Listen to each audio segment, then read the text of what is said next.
What is up, everybody? How's it going? Welcome to Filling in the Gaps. I am Flojo, and today we are just going to be hanging out. Something light, something chill. How's everybody doing today? What's up? I don't even think we have anybody here today. What's up, everybody? Who's here?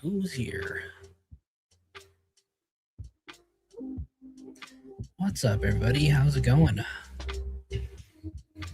We're gonna wait for some people to show up, if people show up. Ruby for Justice, how's it going? Welcome. Storm. Sarah, I see you. Hello. Good evening. Happy Sunday. How's it going, everybody? It's a super chill Sunday. Let me switch this view. I don't really like this view. There you go. Something like that. Looks a little bit better. Gamer for Nintendo. Welcome.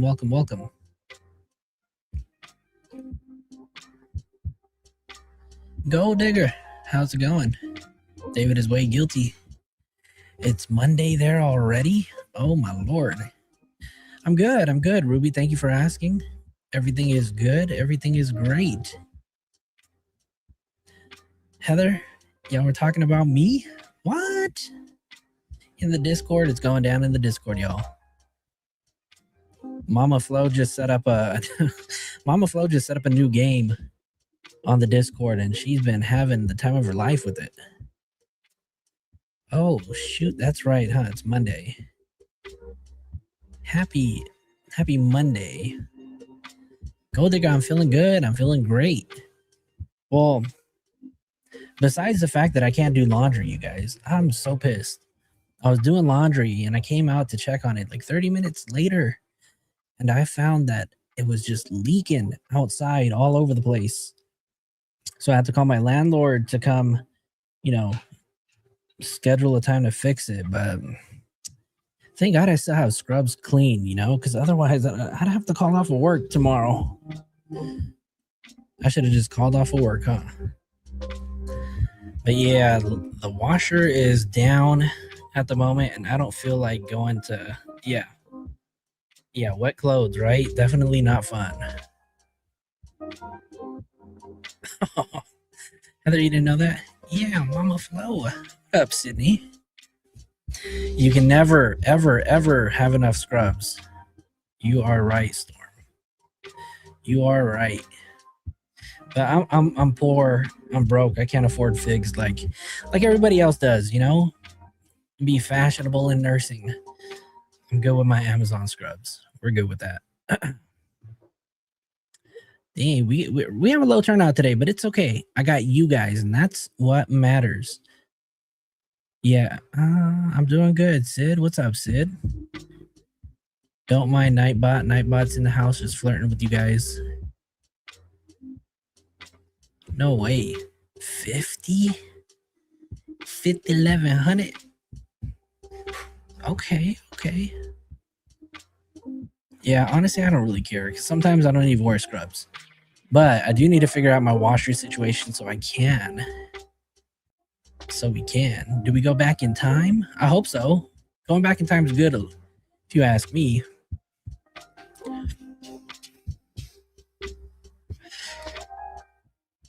I know, Nightbot's just flirting with you guys. So if you want, you can flirt back. But anyways, kind of wanted to talk about this whole DNA wars, right? Because it's now become a topic of conversation. We're going to be watching some people's favorites. I know some people aren't a big fan of this person, but we're going to be watching Ashley Banfield's video because it was a great topic. They talked about the DNA and the whole reason behind why Pima County decided to send it off to a private company instead of sending it to Quantico. And to be honest with you, I don't think that sending it off to a private lab was a bad idea. No, Obsidian, no, they didn't send any more. They didn't send more, but there's been a topic, and Ashley Banfield put out a video on the whole debate between, why why it was a good idea to send it. And they had a great guest on. So we're going to be kind of talking about that a little bit. But we'll see. I have a video that I want to show you guys, a really quick clip from Surviving the Survivor with Joel Waldman. This was a... What's up, Yoshi? I know. It was a good idea, right? There is a very good reason why. No, absolutely, right? And Yoshi's having fun over here. Are you good? I think Yoshi's like found his voice because he's never been a barking dog, and now this weekend he's just been barking up a storm.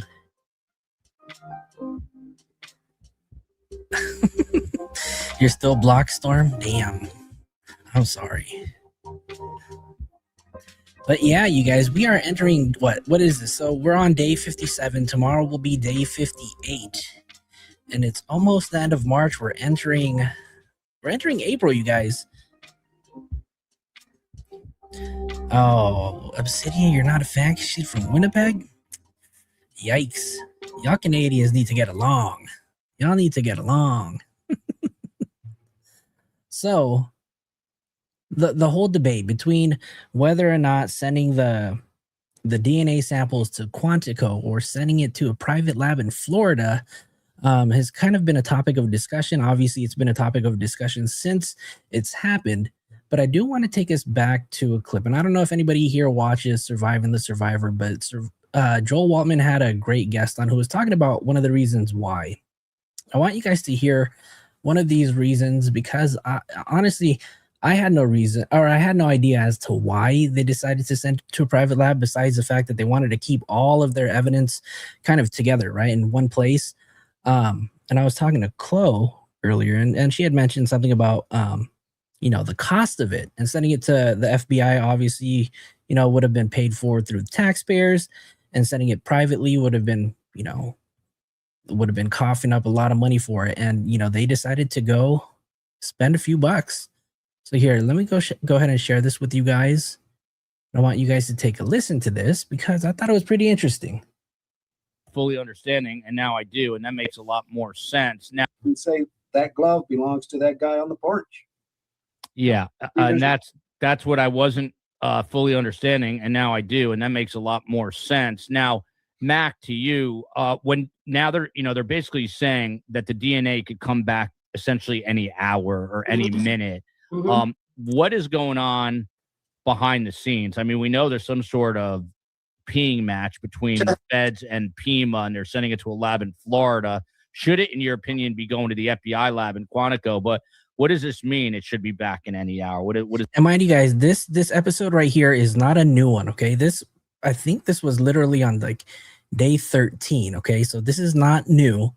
This was just an old episode that I watched, and because the whole topic of the DNA has come up again, I thought it'd be good to share this with you guys. What does that mean for the public? The biggest clue that I got is the FBI put out a statement. And in that statement, they already said it was male DNA. So they're talking to you already. I think they already know. I think today they're setting up for the press conference tomorrow. Which never came, right? We know that press conference never came. So it is what it is. I think they're going to be able to say, and this is my guess, that they're going to say the DNA on that glove matched DNA on the broken camera pieces or something. They're going to be able to say this glove belonged to that scene. And now if he is or is not in CODIS, we're going to go toward ancestry. I think they're going to tell us the step by step.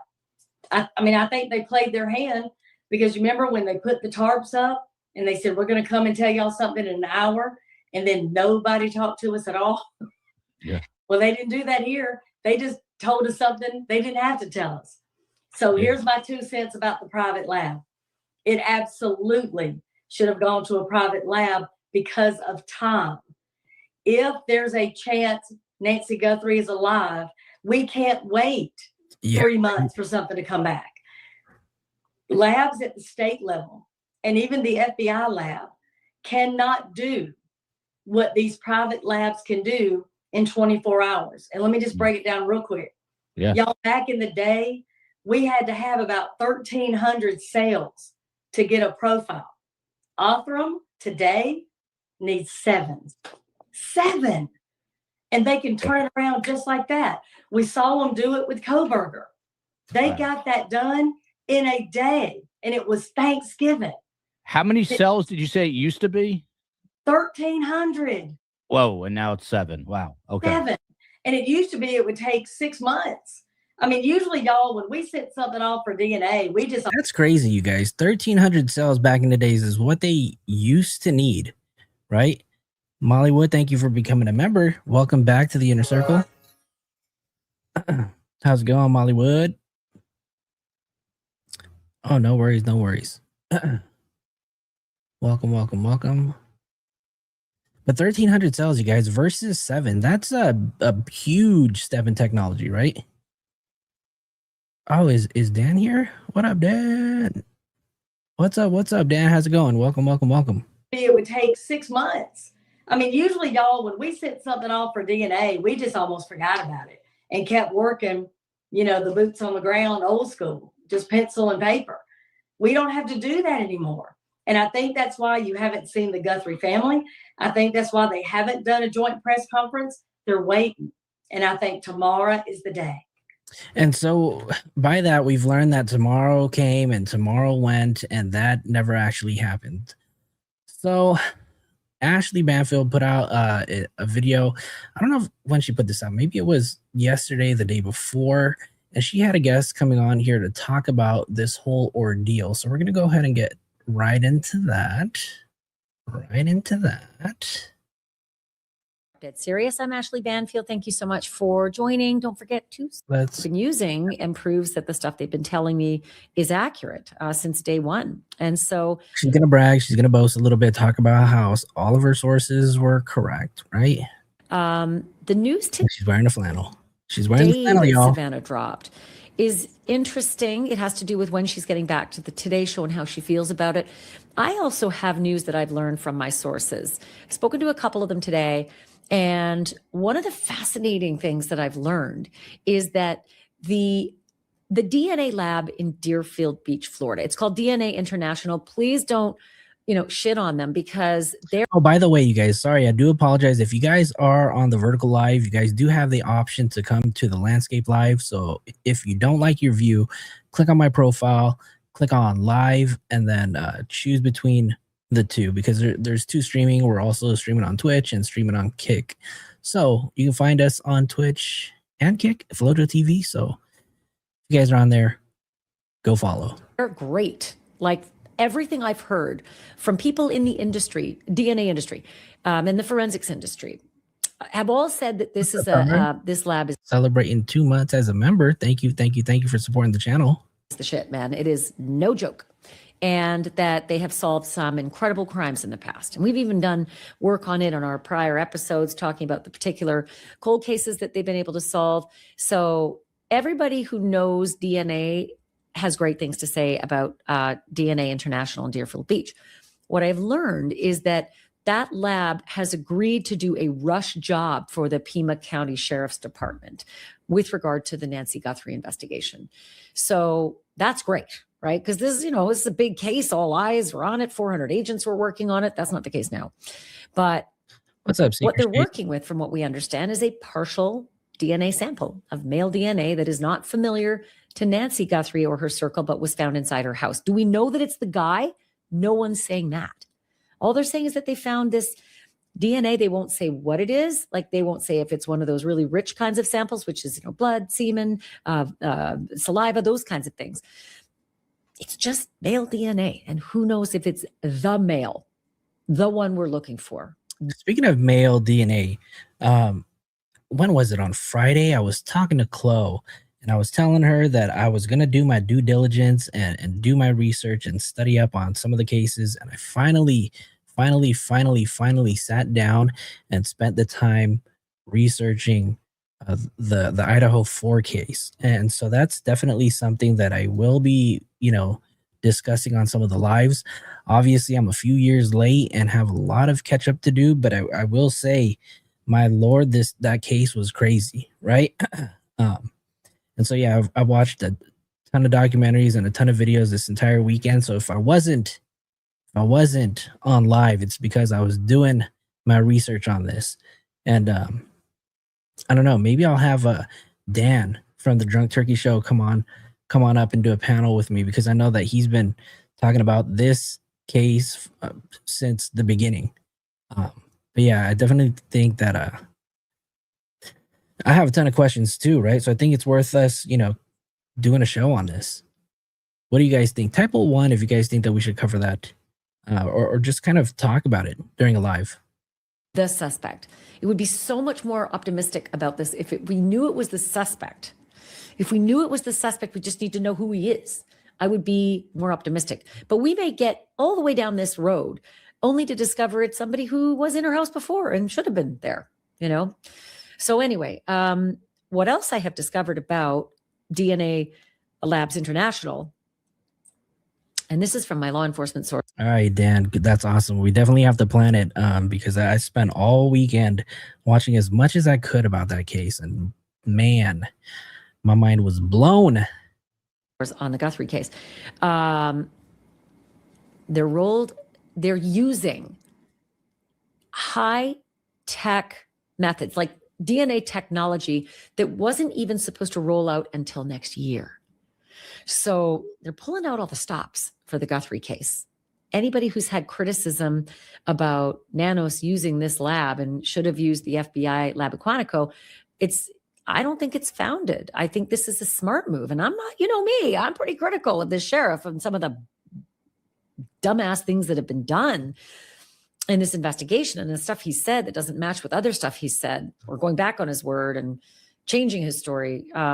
But this move, I don't think was such a bad move, sharing, lab, sharing the gloves, et cetera, with this lab in Deerfield Beach. Now we're hearing that they're really, pulling out all stops and using next level DNA technology. So I called Cece Moore about this because she knows everything about DNA. Cece Moore is head of Parabon Nano Labs, and she's a genealogy expert, DNA expert. She's basically just the encyclopedia of all things DNA. I've interviewed her before. We'll definitely be talking about that, Obsidian. I've heard about some of the few things. And I heard that there's a possibility that he might get moved out of Idaho. Whoa. Y'all think that he should? Think they should move him out of Idaho? In past episodes, we'll link it in a great episode she did with me about partial DNA and the genetic genealogy, how it works, how you get to the person when you just have a tiny little partial or crappy sample, as in Coburger, right? Idaho, they had a partial little sample. They were able to deal with it. Scientifically, they were able to extrapolate what it meant, who it meant, and through genetic genealogy, get to their man. So in this case, it seems like there's a partial sample. And but whatever is wrong with it, the sheriff had said it's mixed. That's not always the problem. And lots of He's a vegan, you guys. He's a vegan. He wants his vegan food. rape cases, the DNA is always mixed. But there's something about it that makes this a difficult case. And Cece's going to weigh in with, because I'm talking like a moron, but Cece's going to weigh in with her information and what it all means. In just a moment, so don't go anywhere. You have to hear this. But also just the news about Savannah. It's finally been decided when she's going to be back on television. The announcement is that she's going to take the chair on the Today Show a week this Monday, April 6th. I think that's going to be really big because she is just not feeling like her, and we completely understand it. You can see it in her interview, right? And actually, she talked about what it's going to be like for her, like how she's going to manage this, what she's going to be able to do, who she's going to be. Here's how she explained it to Hoda Kotb in her interview. I've been so grateful to have this family. I consider this my family, my greater family. And when times are hard, you want to be with your family. And I want to be with my family. And so I don't know if I can do it. I don't know if I'll belong anymore. But I would like to try. I would like to try. I think we all want to rally behind her. and help her and support her in the horror that she's been through, that her family's been through. This is not easy. None of this has been easy. And this next step of hers, going public in front of millions and trying to sort of put on a brave face every day. You know, after her interviews came out, the internet has been quite a buzz about how much they believe it, how much they feel the tears were fake, how many people now dislike Hoda. What's everybody's thoughts on the interview? You guys buying it? Type a 1 in the chat if you guys are buying it. Type 2 if you're not buying it. Type 3 if you're really not sure how you actually feel about the 3 interviews that were put out. While she's still living in this sort of netherworld of not knowing what happened to her mom, right? She says she wakes up every night and wonders about the terror that her mother saw over top of her bed before being taken from her bed in the dark of night. No shoes, in her pajamas, bleeding. So, 3? you know, Wow, you guys, that's an overwhelming early vote. A 3. You guys are not sure how you guys feel about it. How come? Why? I'm very curious. Why? Why? You guys are like teetering the line.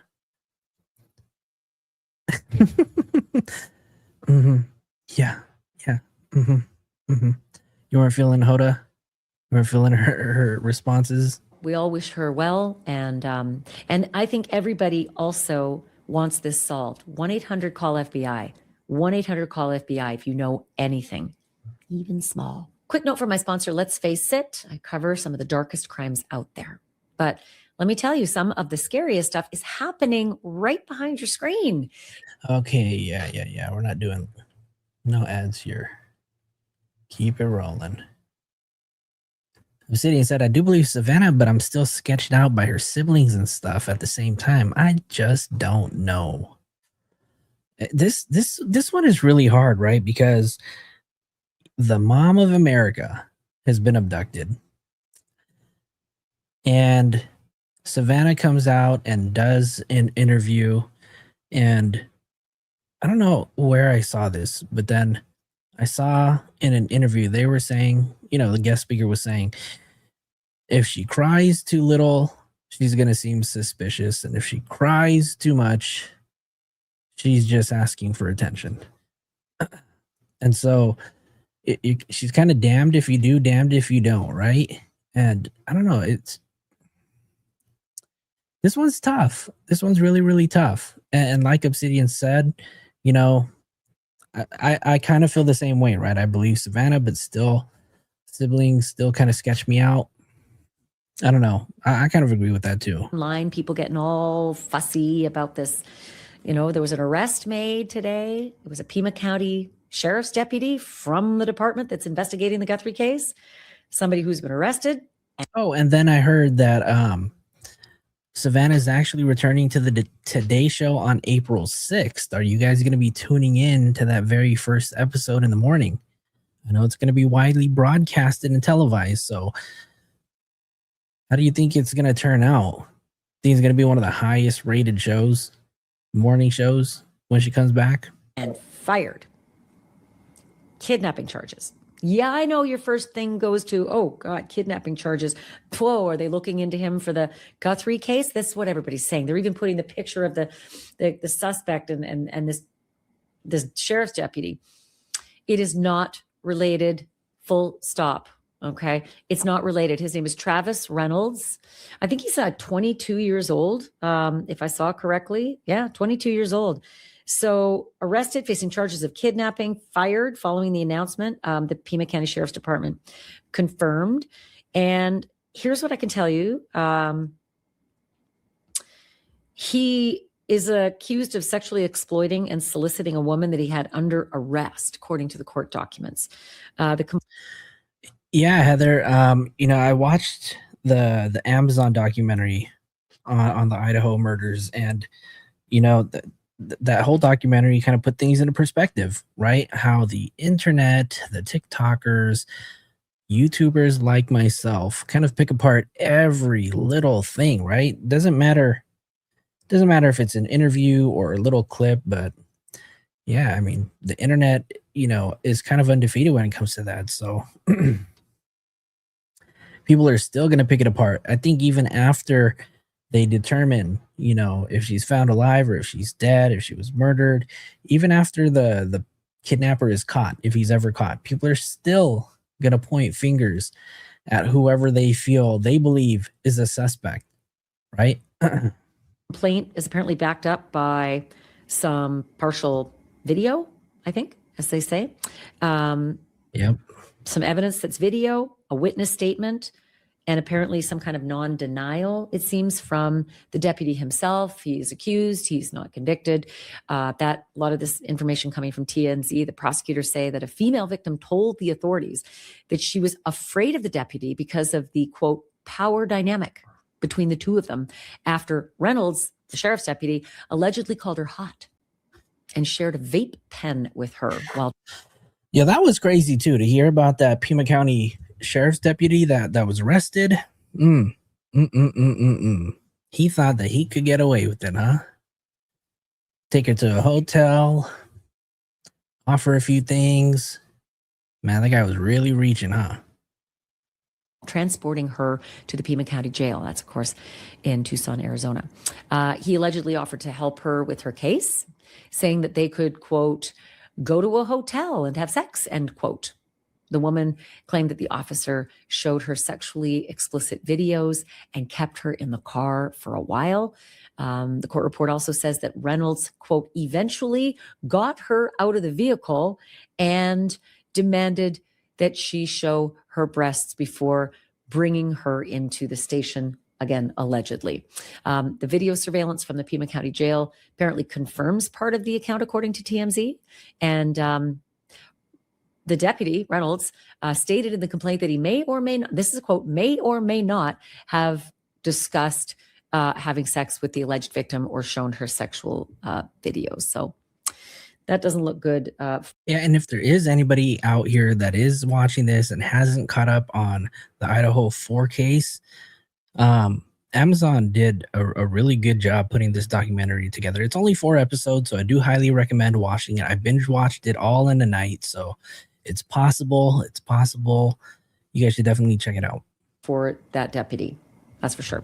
And not for the department either. I mean, yeah, this is a 22-year-old, right? So he's probably pretty new. 22. I don't know if he was working on... God. Damn, this guy just threw his whole life away. On the Guthrie case. I'll be interested to find out, though, because lots of new guys were on the case. So about Savannah, I want to tell you something else. Her colleagues said that her arriving back on the set, back on the show after 2.5 months is right after Easter. And they said this is almost symbolic. After Easter, after the resurrection. I saw Al Roker talking about it on the air. Savannah's a very deeply faithful woman, and she's written a book about her faith, and she talked a lot about her faith in this interview with Hoda. And so it's probably apropos that Al Roker would make that comment. She also said, I won't let sadness win for her, meaning for her mom. And she says, she taught me. She talked a lot about her mom's resilience after her dad dying. I saw her world shatter. I saw it, and I saw her get up, and I saw her believe. Wow, it's really hard. And I saw her love. So a lot of talk from Savannah in the Today Show interview about faith and about love and about resilience and about, her love of her Today Show family, and that she really misses that family and needs family, that in trauma, everybody needs family. And she has 2 families, her own and then the Today Show family. So good luck to her on April 6th. Okay, now I want to bring in Cece Moore, genetic genealogy expert, head of Paraben Nanos Labs, to ask her about this news that I have discovered from my source, that the lab in Deerfield Beach, Florida. I don't know what to put here, so I just put this name. What's up? Welcome, welcome, welcome. Shout outs to our family in Ireland. What's up? DNA Labs International is rushing the job for Pima County, and they're rolling out technology early. Something that was supposed to roll out next year, they're using it now on the Guthrie case. Here's my conversation with Cece. Wait, hold on. What did she say? They're using new technology. in this case that isn't even out yet. So wait, what? Rushing the job for Pima County, and they're rolling out technology early. Something that was supposed to roll out next year, they're using it now on the Guthrie case. Here's my conversation with Cece. So Cece, what do you make of the news that I learned that the DNA International Lab in Deerfield is rushing the job? And I have it right here, Storm. You weren't here when we unboxed your supporter mail. See, it's right here. I don't know if you guys can see that. Mama Flo received a gift from Storm. Oh no, what happened? It just reset. That was weird. Let me share my screen again. But no, Mama Flo will definitely get it. She will definitely get it. and they're rolling And it. Storm, thank you so much. That was such an awesome and thoughtful gift.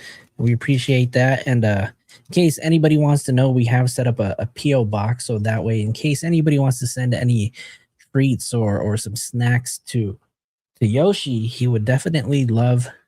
Ronan, thank you so much. You're late, but you're here. Just got the Discord message. Well, thank you. Out technology early. Something that was supposed to roll out next year, they're using it now on the Guthrie case. Here's my conversation with Cece. So Cece, what do you make of the news that I learned that the DNA International Lab in Deerfield is rushing the job and using tech that is, state of the art, wasn't even supposed. My 605. Flo, thank you for a comfortable place on the internet. You help so many people in your nursing career, but you also help us. Listening to have a place to feel calm and safe together as well. Very special. Thank you so much. Well, that's what we're here for, right? So then that way we can all gather and have a place to hang out and chill and discuss and debate freely, right? I think it's only right to have one of those places that you can kind of agree to disagree sometimes, right? And this is the place to do it, right? As long as we can do it respectfully, everybody's opinions here are welcome. To roll out till next year. Well, earlier we heard from the sheriff that this case might not be able to be solved for a year or so, right? When they were talking about the mixture. So we know there was something in the offing that they were looking forward to. I don't think that was just completely random. That tells me that DNA Labs International may have told him there's some new tech coming out that if we haven't solved the case, we may be able to apply to this. And then I think what happened is whoever was working on that was either encouraged to speed it up or was just really inspired by the case to try to do that. When companies are working on new tech, there's usually a schedule. And so I'm guessing that whatever this new tech is, they sped that up and they, tried to put it in this quarter or next quarter versus next year at this time. You and your colleagues speak a whole other language than I do. And I think a lot of our listeners too. But I imagine you all getting together at like super egghead conferences and having the most incredible dialogue and then being so optimistic about what is on the horizon. Can you talk a little bit in my language about what is on the horizon and what this might actually be and what it might mean? Sure. Let's go backwards a little bit. When we first started genetic genealogy and creating this methodology, it was just this little niche thing. People laughed at us, to be blunt, or rolled their eyes at us. It was just considered this thing for genealogists or to help adoptees. And people didn't take it that seriously. Boy, you showed them. Yeah, right. We sure did. We love doing that. We were actually told by scientists that we would never be able to use this type of DNA, autosomal DNA, for genealogical purposes to learn more about someone's family tree. So we definitely proved them wrong. How many of you guys have actually done like a 23andMe? I've been thinking about doing it, obviously, because myself, I am a mixed breed. And I'd like to know, some of my past and my history, because I've asked Mama Flo, the background of where my Caucasian family comes from. And I don't really have answers. So Mama Flo, we got to get that 23andMe done because I need to know. I want to know. But what that meant is there wasn't a lot of advancement that was done specifically for this field other than what us volunteers and citizen scientists Do were not do doing. it. So on the academic side, on the scientific side, there wasn't as much progress helping Don't to do push it. it forward because they were working on All right, y'all got to tell me why. Y'all got to tell me why. other things. Are they gonna clone me? They ain't gonna get much from it. They ain't gonna get much. Now, sometimes they would develop something that also benefited us, but we were not the focus. Well, once we started solving these cold cases and Look at that. Sydney said, I already made the mistake, you guys. And then she's telling me to do it. If the government wants your DNA, they will get it. Well, guess what, y'all? The government already has my DNA. So they already have it.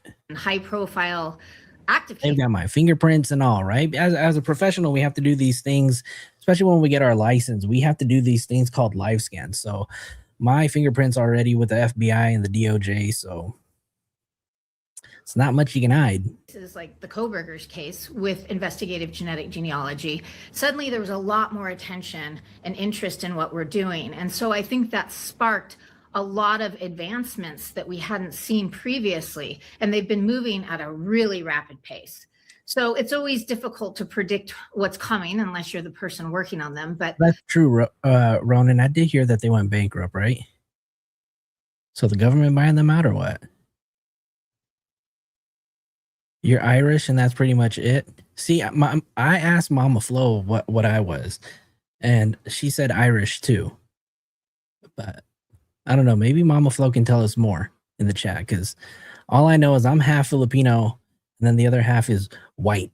But where the white comes from, Mama Flo, let us know. the things that we run into, I'll say, that are challenges are highly degraded DNA. You know, we already do have ways to work with that, and mixtures, which is what we've heard a lot about in this case. So the company I work with, Parabon, is We asked her to let us know, and she said nope.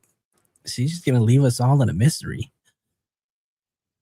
Does Flojo want to know his ancestral background?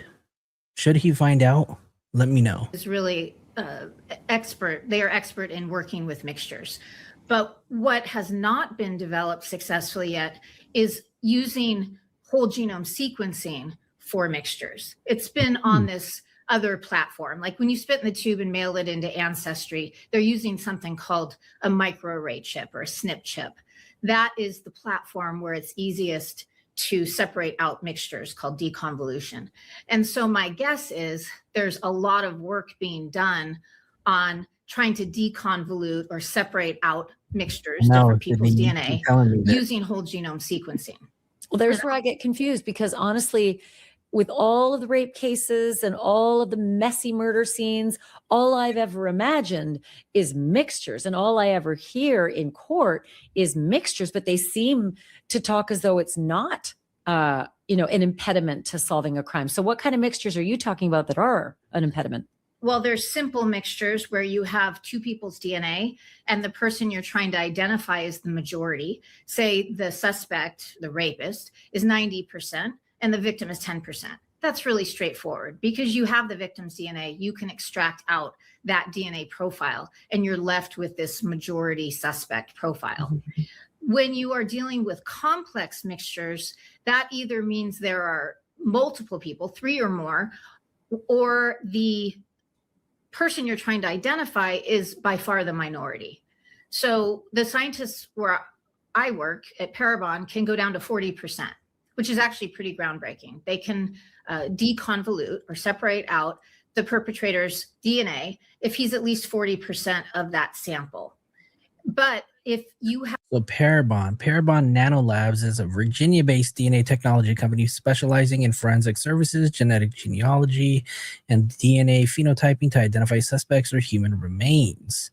So she works out in Virginia, and DNA, what is it? DNA Labs International is based out of Deerfield, Florida. have 3, 4, 5 people, right? And everyone's only providing 20% or 10%, 15%, that's really not doable for investigative genetic genealogy right now. And so that's where we could see the most progress And I think with scientists, academics, forensic scientists, all really excited about what we're doing now, that's why we're seeing so much forward motion. We've seen a tremendous amount of advancement just since the Golden State Killer was identified through investigative genetic genealogy in 2018. We needed quite a lot of DNA at that time. And now we need just the tiniest amount. And that's thanks to our scientists. That's not something the genealogists can help push forward. So we're reliant on the scientists to push the technology forward and the techniques in the lab. But I do need to make one distinction here, which is when you're in court and you're hearing about mixtures, they are talking about STR profiles, short tandem repeats, which is what is admissible in court. That is the type of DNA that law enforcement has used for decades. That's the type of DNA that you always hear about in court because, one, that's what's been used, and two, that's what is admissible as evidence. That's what's used to arrest somebody, charge someone, convict someone of a crime. That's a totally different type of DNA than what we use for investigative genetic genealogy. So they often can deal with complex mixtures for STR profiles. There are many, many years of historical advancements on that. So really quick, I was just looking at it said, following a bankruptcy auction, the TTAM Research Institute, a nonprofit organization founded by 23andMe CEO and, well, I don't know how to say that, Wojcicki is acquiring 23andMe and its extensive customer genetic database for $305 million, while Regeneron Pharmaceuticals originally made a bid for $256 million. The final sale to this nonprofit, which includes a biobank of genetic information, was approved by a judge in July 2025. Yikes. Nonprofit, huh? Good luck to our DNA. Side, because that's what's been of interest, right? STR profiles are what have been helping get criminals off the streets for decades. And so there are a lot of scientists who've worked on mixture, deconvolution packages, software packages that can help law enforcement to separate out those mixtures in their criminal labs. And so this is totally different. This is a different type of DNA that we use. So our profiles are made up of single nucleotide polymorphisms, or we call them SNPs. And so that's a whole different technique and science to deconvolute that type of DNA mixture. And so you can't really compare the two. The STR mixtures have had decades to be worked on, developed, refined. SNP profiles have only been used in law enforcement for a relatively short time, less than 10 years. And so the techniques to deconvolute mixtures are still new and are still being developed. Can I ask you, if I were in 5th grade, because that's sort of how I think, what's the difference between the STRs and the SNP? They're just a different type of genetic marker, or different type of DNA. When you test someone, you can test their STRs, or you can test their SNPs, their SNPs. The SNPs are, how do I say this? The SNPs are locations on your genome that vary widely between people. Who can pronounce that last name that I typed in the chat? Let me know, because I definitely can't say it. Because as you know, 99.9% of our DNA is the same. So when you're looking at the SNPs, you're looking at the ones that mutate more quickly and that vary between you and me and, you know, someone over there. And that helps us to identify someone. STRs are how many times something is repeated, the short tandem repeats. So that's where you're seeing maybe there's 8 repeats at that location or 10 repeats. So it's really just a different type of DNA. And it's there's not really any reason for us to get too Ashley Banfield and Flojo got the same look, right? Lost AF, not gonna lie. technical about Sure. it. If we're talking to, you know, an 8th grader, right? If that's what you want. Well, I always say 5th because I think the 8th graders are smarter than that. But I'm curious that we're just not there yet with SNP research and development. But at some point, is it going to be as good as what STR has been in the last, 5-6 decades? Well, in my opinion, it's much better because we are able to broaden the search, right? With STRs, they're using just a small number of them, 20 traditionally. It used to only be 13, as you probably know. Mm-hmm. And that has worked great for its usage, but that means there's been a lot of cold cases. There's been a lot of violent criminals who've left their DNA behind at a crime scene but have not been identified. So SNP profiles, because we look at hundreds of thousands of those genetic markers in genetic genealogy, we can find their cousins, right? And we've all seen that. We've been able to reverse engineer the identity of these people from their distant cousins. So to me, SNP profiling is actually far superior. Another example is if there's a missing person, if we find unidentified human remains, or what's commonly known as Jane or John Does, traditionally you have to have a first-degree relative, so a parent, child, or full sibling, to identify that person legally. They don't always exist. Mom and dad might have died. This person might have died before they ever had children. They might not have any living siblings.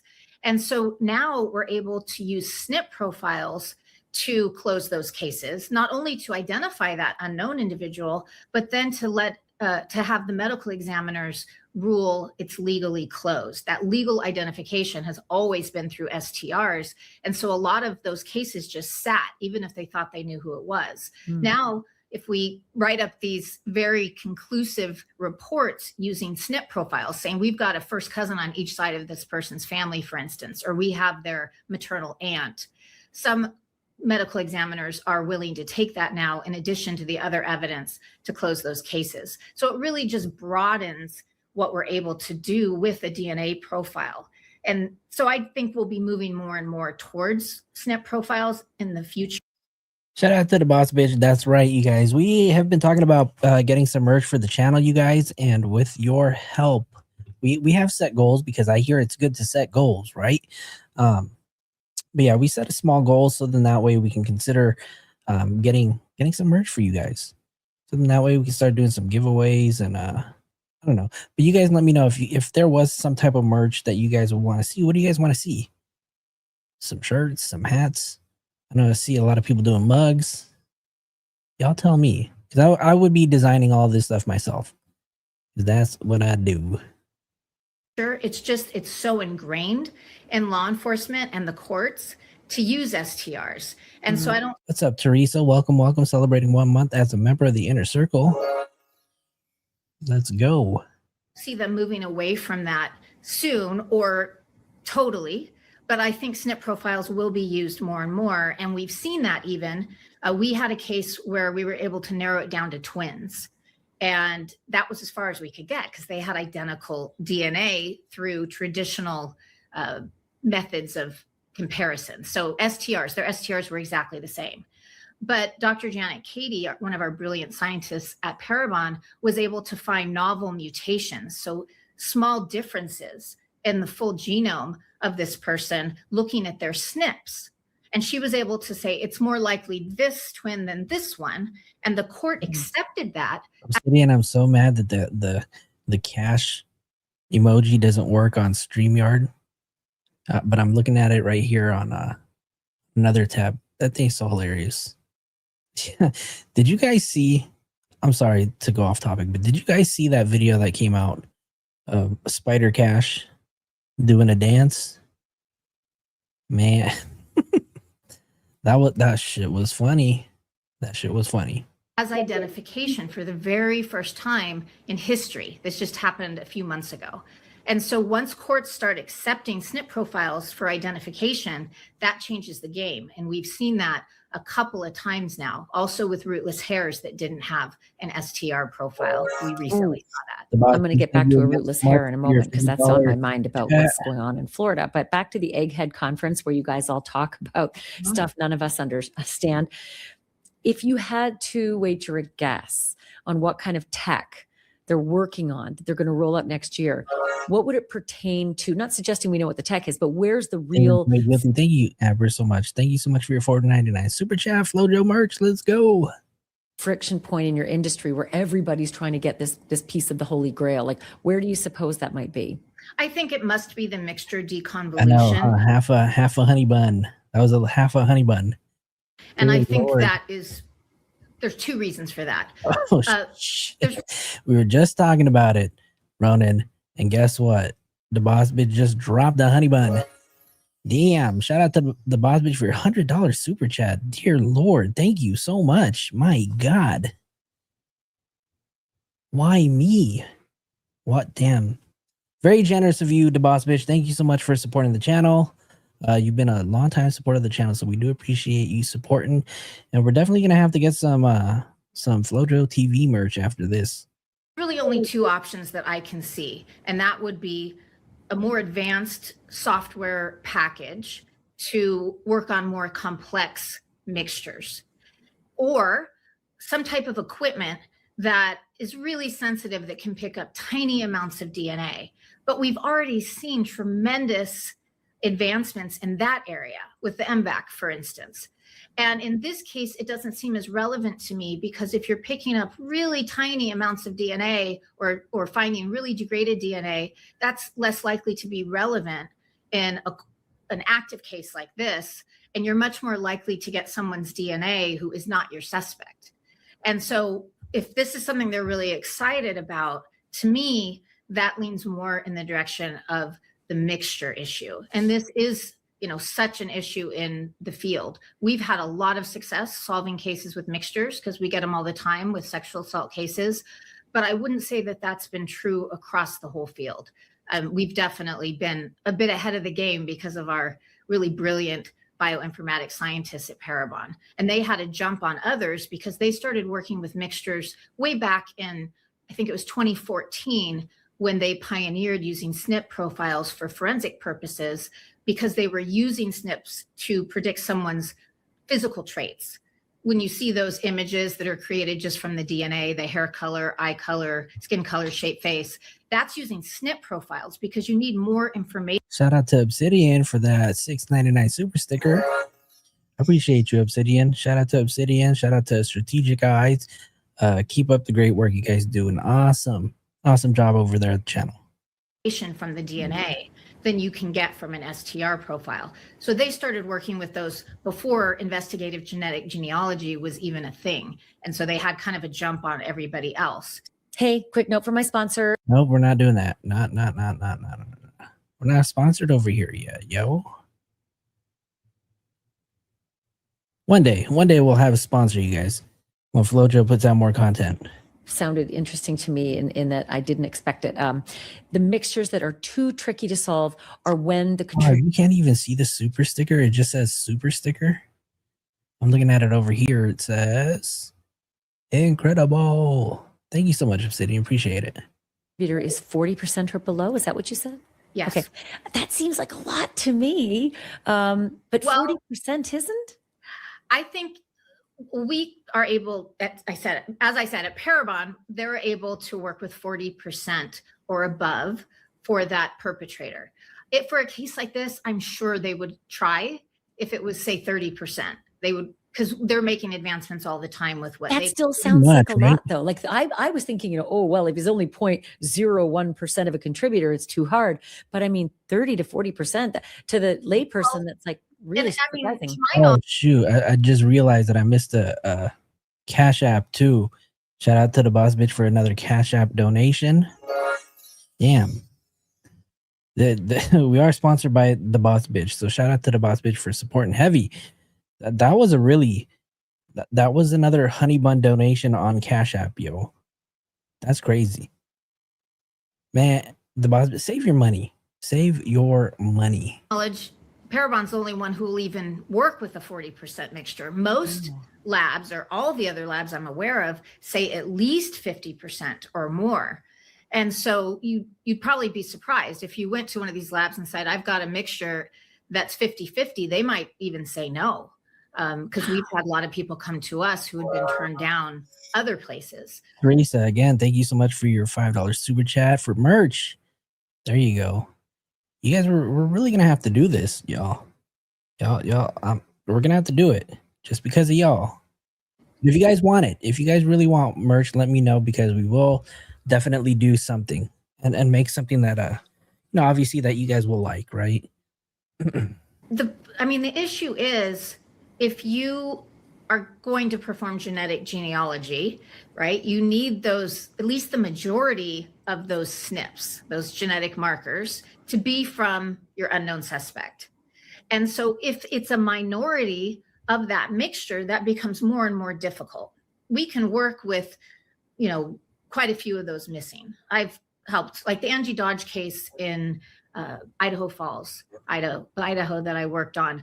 We only had 61% of the SNPs that we normally have because we had a low call rate. A call rate is how much of the DNA or how many of those SNPs you were able to call, you were able to get the values for. Mm-hmm. So if I'm sure at DNA Labs International, they're trying everything they can. They're a great lab. And so I'm sure they've tried, even if those proportions are not optimal, even if they do have only 30%. But can I ask you about the boss bitch making it rain right now. Yo, maybe I should just start dancing. Should I just start dancing instead? Would that be better or what? Do me a favor, you guys. Hit that like button for me, please. The boss bitch is going heavy tonight on a Sunday night and donate and supporting heavy on the channel, you guys. You know what I forgot to? And we're probably just going to have to, at the end of the day, turn this into like a members only after it's done because we're going off topic hella tonight. But you know what I just realized is it's March 29th and yesterday, somebody out there celebrated their 21st birthday as a free person, you guys. Y'all know who I'm talking about?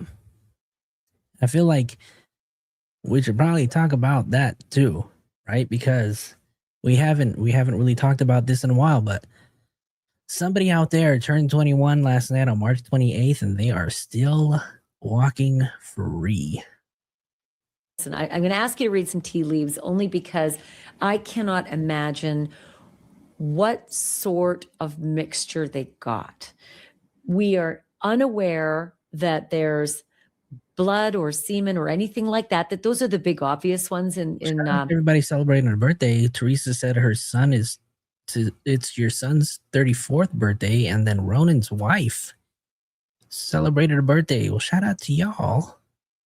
Happy birthday to you. We know this is the guy. We just have to find the guy. Mm-hmm. We don't know that the mixture they have is even the guy at this point. And so I expect it's not only two people. Usually two people would be considered a simple mixture.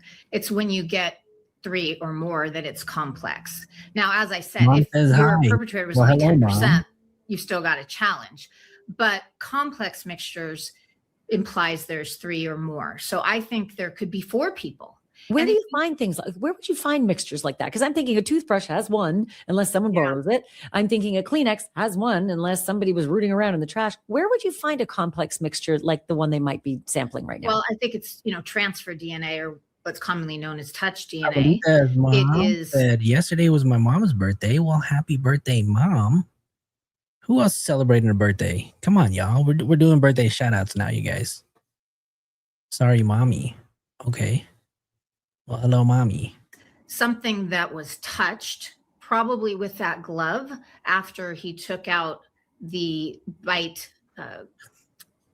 That's what I think. The bite light or whatever they call it. If it is a bite light, I think it is. Yeah, it looks like it. But bite light. I mean, we've kind of assumed it was. And when we're talking about this, that's the best chance of getting that perpetrator's DNA is if he took that out of his mouth. I can't imagine for 42 minutes he would keep it in his mouth.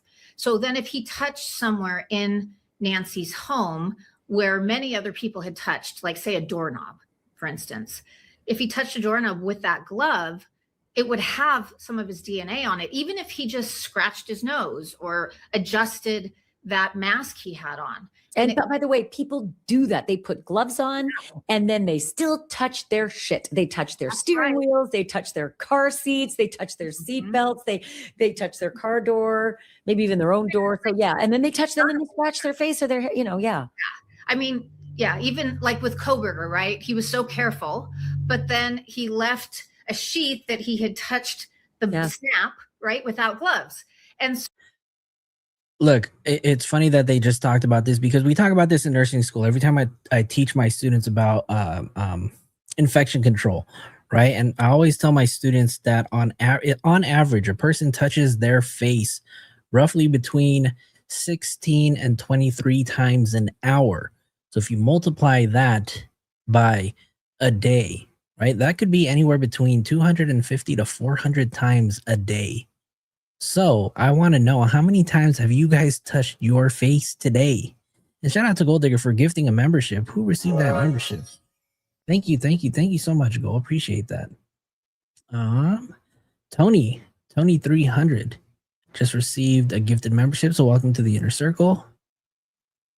So this person could touch their gun holster that they touched before they had gloves on, or something, you know, along those lines. Or if they pulled a gun on Nancy, for instance, a gun maybe that they hadn't fully wiped down from touching before without gloves. We'll just gifted another gifted membership. Shout out to, and the boss bitch just gifted another 5 memberships. So shout out to Gen X, Lorraine, sorry, Starfish, Rubber Ramada, and Storm received another one, and Gold gifted another membership. So Mama Jax received another one. All of you guys are so generous tonight, you guys. I appreciate you guys. Thank you guys so much. I feel bad because I haven't come on all week. I did one live in the middle of the week, and man, it's just been hard. It's just been hard. I've been busy with work and everything, but I do appreciate you guys showing up, showing love. So I appreciate that. Thank you. Who's this weirdo in the chat? You guys can go ahead and get rid of that person. Whoever that is. There you go. Thank you. I appreciate that. Thank you, mods. Holding it down. So it might be Did Gold just gift another one? Shout out to Gold for another gifted membership. Yeah, y'all are crazy tonight. What's going on? Skin cells. You know, a tiny amount of DNA that's mixed on a surface of her home that many other people have touched over the weeks or months or whenever the last time something was thoroughly cleaned. So I think that is likely what we're looking at here. If he had dripped saliva, for instance, on the ground, that's less likely to be a complex mixture, right? There might be some things that people dragged in from their shoes, but that's a pretty good source of DNA. So I don't think that is what they found. But again, it's all speculation, right? Because we know so little, and I think that. Yo, what? The boss bitch just gifted 20 memberships, you guys. What's going on? What is going on? I can feel the love tonight, y'all. Y'all are really showing up. You guys know, you guys really don't have to, right? This is not a place where you guys are obligated to donate anything to my channel. Sometimes I don't even know what to say when you guys do that. And we've gone off topic so many times already off this show, but sometimes it's just crazy. It's crazy. Sometimes I really don't know what to say, but thank you. And the boss bitch, somebody take her phone away. Deputies know so little as well. But I keep going back to the. Abuelita said that Matt still has DNA that could be valued still now. Since there is that Matt still there until today. I don't know if anybody has. I don't know if anybody's still out there, like boots on the ground. But if that Matt is still there, like there's a problem with that, right? That Matt should not be there. Things we know that he touched. We know he had to have touched. We know we saw him touching the Nest Cam and the mount because he's got his fat fucking hands on it and wrenching it. I mean, I'm angry when I talk about this guy. I think everybody else feels the same way. They probably don't mind my F-bombs, but he's wrenching on that camera, and then he's, I believe he's using the twig to get between the camera and the mount to yank it off. Maybe he isn't, whatever, but he's messing with it with his disgusting hands. So we know he touched the mount. We know he touched the camera. We don't have the camera, but we have the mount, and they took it off the wall. And then we started hearing about DNA. I believe after that, I'll go back to my notes, but I believe we started hearing about DNA after. I think that's a great theory. Yeah, I didn't You know, realize they'd taken them out, but that makes perfect sense. they finally took them out, but it took them weeks. It was up there for about 2 or maybe 3 weeks till they finally took them out off. Okay. And I think that was after they saw him do his business, but they had to have known he was there because he took the damn camera. So he didn't have to have the video to know that he'd messed with it. Then we also know, as has been proven out, Brady G, it's your birthday. You're turning 48. Everybody greet Brady in the chat. A happy birthday. Happy birthday to you. had a source that told me on day 3, back door wide open. Savannah has confirmed back. Okay, so you guys, the whole back door wide open thing, right? That's been another thing that's been debated ever since Ashley Banfield came out and said that the back door was propped wide open. So why the back door all of a sudden, right? Savannah did confirm in her interview when she was talking to Hoda that the back doors, she said doors, right? Plural. So there were more than one door propped open. But I want to know why you guys think the door was left open. Do you think that was a plan for, the perp or perps, multiple perps, to use as an escape route? Because we know that when the perp exited, right, they used the front door, or at least that's what we're being told because of the blood splatter, right? And then I showed you those images of the possible blood splatter foot, the track marks. I'm trying to see if I still have a photo of that. I think Chillinois was the one who posted that, but let me see if I can find it. Let me see. Maybe not. But if I find it, I'll definitely bring it up.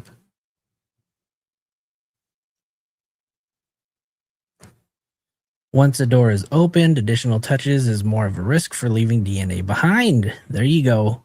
There you go. That's that critical thinking right there, right? Who's going to open a door and touch it multiple times? That back door was propped wide open. Who said that she left on a stretcher? Banfield said that? No. Did she? This girl was tripping then, right? Back doors propped open. So we know he had to have touched something on that door or doors to get in. So whether it was a handle or pulled on it or whatever it was. But yeah. And how often do you clean the outdoor handle of your back doors? Probably not very often, right? How about never? Yeah. Guilty, right? DJ See No Evil, what's going on? Good blessed Sunday. Just got in. Speaking. What did I miss? Not much. We're just kind of going off the rails tonight, hanging out, listening to stories about DNA. So how are you doing, DJ See No Evil? How's your weekend? Shout out to the boss bitch for another $5 super chat. I love all of you. You're my fam. I've met some wonderful people in Discord. Thank you all for supporting me. Flo chose #1. I don't know about that, but I do appreciate you. Thank you for the support. And so that Are you supposed to? Wait, Cece. Yeah, I haven't either. Type one in the chat if you guys clean the doorknobs to the door on in the back of your house. I don't. I'm guilty. But maybe if you're a germ phobic person and you go in and out, you might think to wipe it down. But likely that would be a great source for a complex mixture. Because honestly, think about it. No one touches your door handle if they don't belong to the house. Like your FedEx guy's not going to touch your door handle necessarily. They might, but it's unlikely. So the people who touch your front door handle are going to be your family, your friends, maybe a guest who stayed there, however long ago. But generally speaking, cleaner, maybe a gardener, possibly. Yep. And you'd think they would know those people, as you're saying, but do they know every single person that Nancy ever hired to work on or help with her home? Since she lived alone, I still think it's very possible they don't know every person. I mean, you could go back through her financial. Well, ambulance, maybe. But I used to work for a transport company where we used to transport non-medical patients. And wasn't necessarily an ambulance, but yes, it was a large Sprinter type van. So we used to have that thing bolted down and we used to roll the stretchers into the back, lift them, and have them lock in place. But I mean, you couldn't do it in a sedan, right? So it would definitely need to be in some sort of van, something big enough to hold a stretcher, lying down. But I don't know. It's crazy because, we have footage of a perp who was able to remove Nancy Guthrie from their home, weighing 150 pounds. And mind you, if she's very immobile, if she's unconscious, that's 150 pounds dead weight, right? And I don't care what anybody says, but 150 pounds dead weight is a little hard to lug around. So it's weird because we have footage of a perp coming up to the door, right? But then there's no video evidence of any cars in the area, right? And then I forget how far it is, maybe about 2.5 miles from any of the main streets, right? So where's the camera footage, or where's the CCTV or surveillance footage on any of the cars coming out? Obviously, if that's evidence, we're not going to see that, right? But they have not even put anything out for like a car of interest. After watching the Koberger case, they quickly put out the Bolo for the Elantra. Shout out to the boss bitch for a $5 super chat. Merch. Thank you so much. And then Miss Dizzle for another $5 super chat.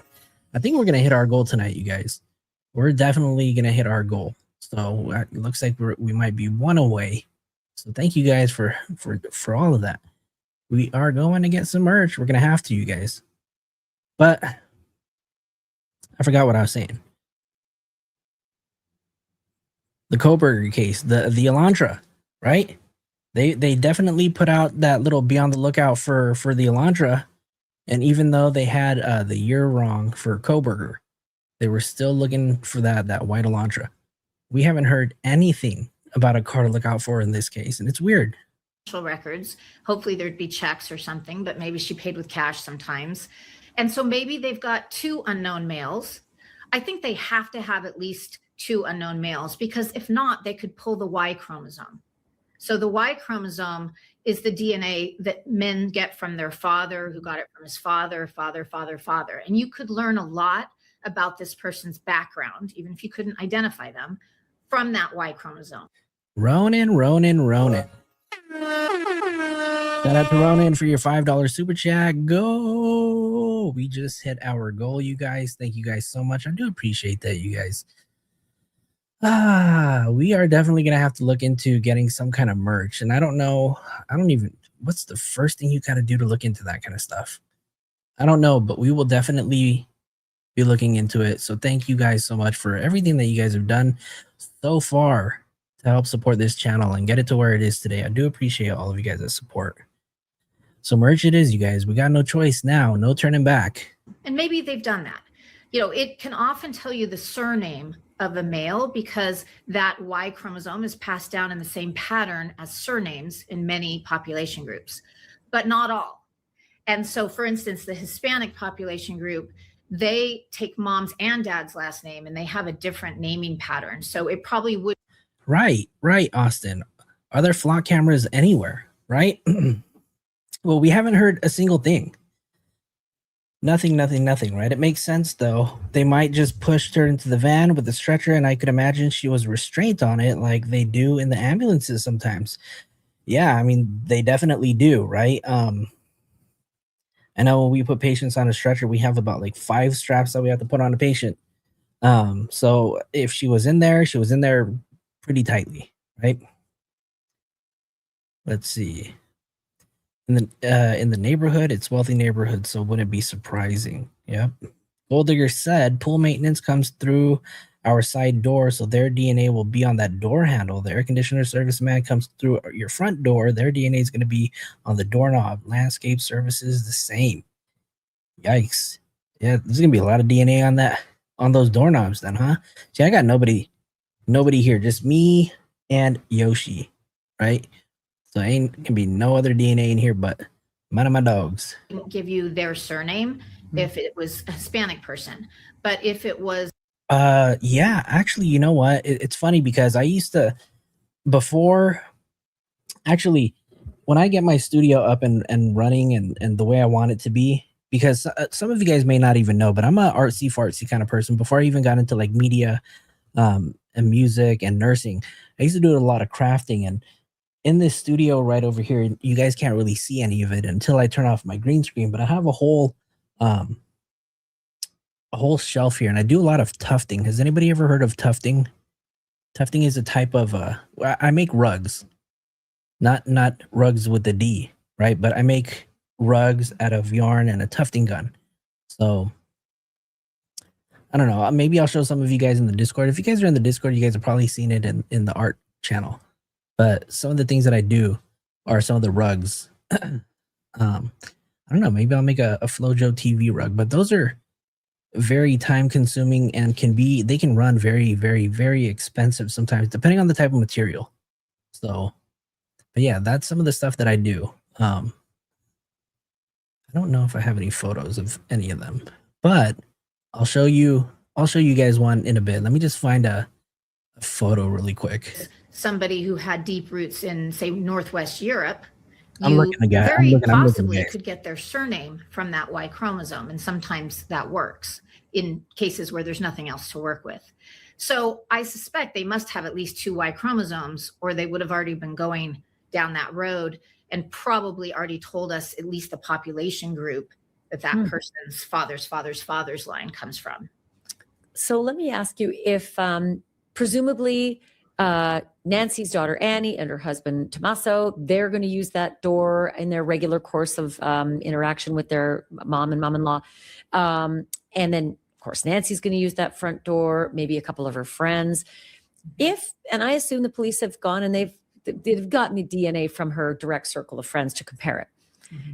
If you have all those DNA profiles, is it easier to deal with that mixture because you're just canceling out the ones you can see? Or when it's mixed like that and you've got 10%, 10%, 10%, 10%, you can't even match the ones you know? It starts becoming a real jumble. It's made, the SNPs are A, T, C's, and G's that make up our DNA. So you either have an A there, a T, C, or G. When you start getting too many people's profiles, it's just a jumble of those letters, and it gets harder and harder to know which goes to where. So there have been a lot of studies done that allow them to predict if you have an A at this location, then you may have, a G or whatever at this location, because population groups tend to have patterns in their DNA, the way it lines up. And so they can use that to a certain degree to predict this A goes with this G and this A goes with this T, and so on. But if it's just too many people, I think that is going to become extremely difficult, if not impossible. So what about the last guy to touch the door handle? So for instance, many people have touched the door handle, but the last guy, he's all over it. Does that help? Does that make it? Yeah, it should be that person is the majority contributor. But if this is a second person, for instance, not the guy that we saw with the possible white light. Type one in the chat if you guys want to see some of the rugs that I've done before in the past. Let me know.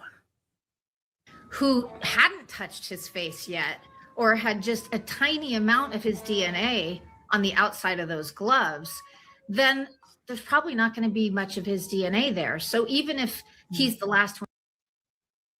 Oh, I thought the sirens were coming from my place. To touch it, the tiny amount of his DNA on the outside of those gloves, I really want to see the rugs. There's probably not going to be much of his DNA there. So even if he's the last one to touch it, he has to actually have some DNA to place there. And if that was the beginning of the crime being committed, maybe he didn't have any DNA yet, or maybe he had just a super tiny amount of DNA on those gloves. As the time went on, I would believe that they would have more and more DNA that has been transferred onto their gloves, because like we just talked about, you're going to touch. Yeah, some of these files don't show up as because they're HEIC files. Hold on. Here's a photo of one that I've done before. You guys ready? That's one that I've done before. Here's another one. Some small little rugs like this. And then here's one. So some of the stuff that I've done. I should make one of Yoshi. Some of the other ones, they're not showing up. Let me see.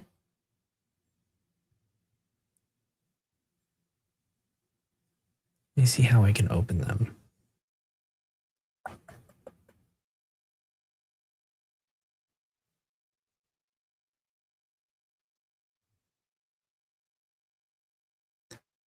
Somebody told me I should make this a rug too. I don't know. Y'all tell me though. Somebody told me I should make that a rug. Yeah, those are some of the things that I do in my free time, but you know, work's got a little bit busy, y'all. But maybe we'll make a Flojo TV one, and then we'll give one away. What y'all think? What y'all think? Something, right? But Or you're going to move your mask over because the holes aren't lining up for you. Oh, here, let me show you how big the rugs actually are. So, let me see. Let me send this one. Is there a way for me to show this to you guys?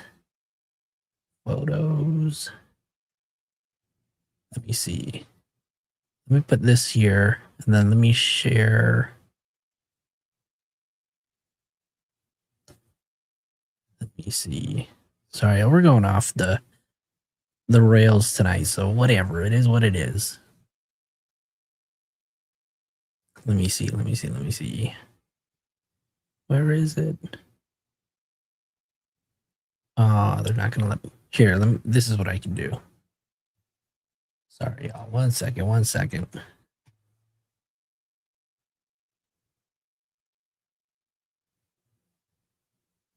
No. Hold on. There you go. Sorry, you guys. Because I'm working off iPhone and PC, I have to convert the files. I don't want a photo. I don't want a video. I want a photo. Okay. Sorry, y'all. Bear with me.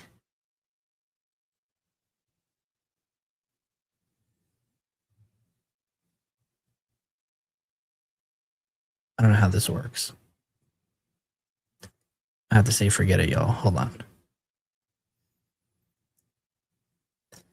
Oh, Hello Kitty. Hold on. I have to show you this one that I did then. Let me see. I can actually open this one up. We've done this one before. This one's just a little. Oh, wait. Can you guys see this one? There you go. We did the little bow. Hello Kitty bowl.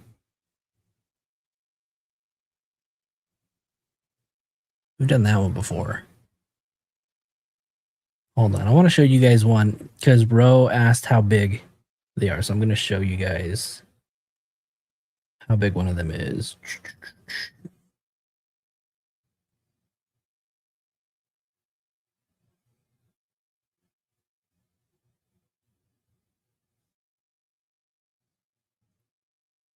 This one is about, I don't know, maybe like a 1x3, 1x2.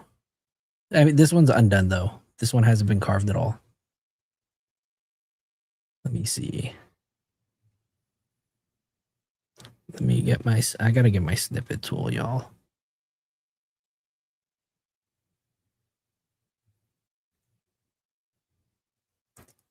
Maybe this will work. Okay. All right, it's working, you guys. It's working. Hang tight.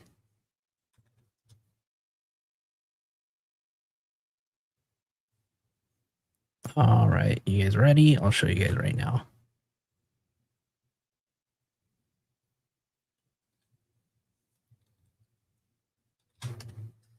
Sorry, y'all. All right, ready? Here you go. So I did this one. This one was the first one that I sold.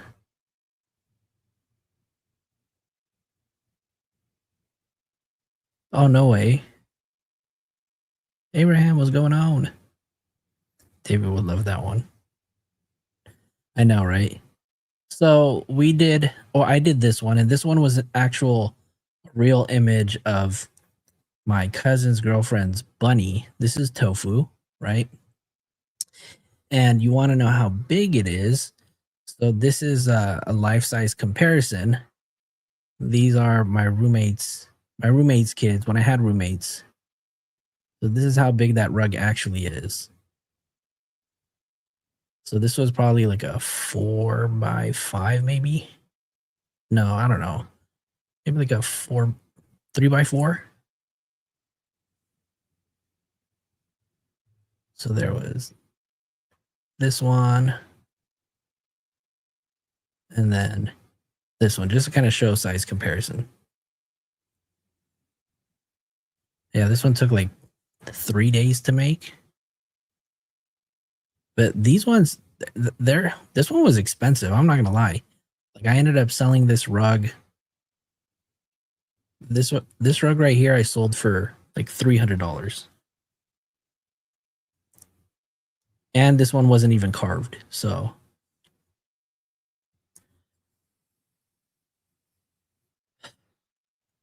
I don't have the answer to that. I don't even know sometimes. Sometimes you don't even sleep. Sometimes you don't even sleep, I'm telling you. And it's not good. Y'all need to get your sleep. What else? What else? I want to show you this one really quick because this one was cool.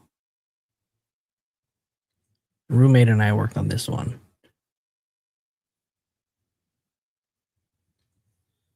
I know some of y'all will like this, so I'll show you guys this one. This one was still on the frame.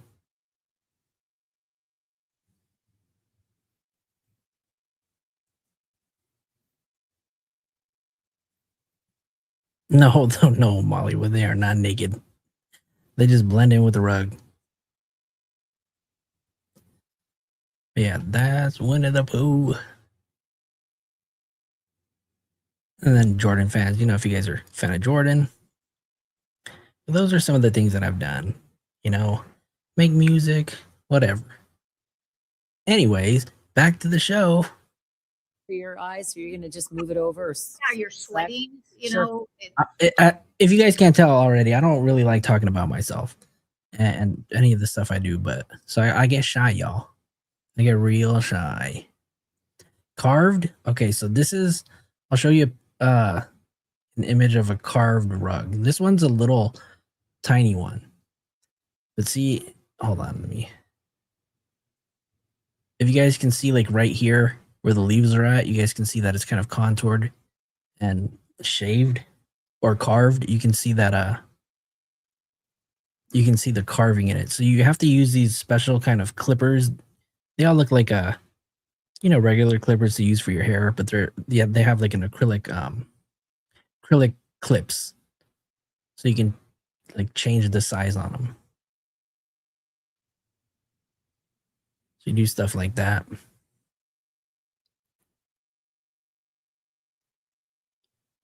Yeah. They're kind of like patches, right? But this is all yarn. So, but then you kind of carve them down, and then you put a backing on them. Yeah, there you go. Do what my 605 said. Hit that like button, y'all. All right. Well, this is probably going to end up being a members only live. So we're probably going to be off topic for the rest of this video. So type a 1 if you guys want to finish this video, this one right over here. Type 2 if you guys are good with us switching topics.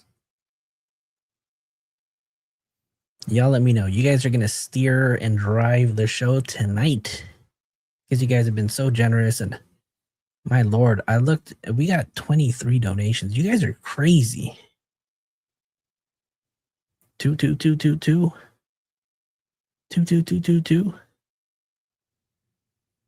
All right. You guys are okay. I'll change the thumbnail later. What do y'all want to talk about tonight? What do y'all want to talk about? Let me see. Oh, that's the DT show. Make sure you guys go follow the Drunk Turkey show real quick. Let me put his link in the chat. So good friends over there at the Drunk Turkey show. We're gonna do a show soon. on the Koberger case. So, rugs and hugs. You guys want to talk about rugs? What kind of rugs? Yeah, I have all of my yarn right over here. You guys want to see what I have? Oh God, I'm gonna have to turn off my. All right, y'all. Here we go. Y'all asked for it. All right, you guys ready? So here I have a green screen.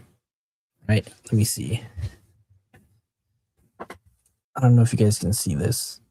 If you guys see like right over here, right? Oops. Right over here, I have all of my materials to make rugs.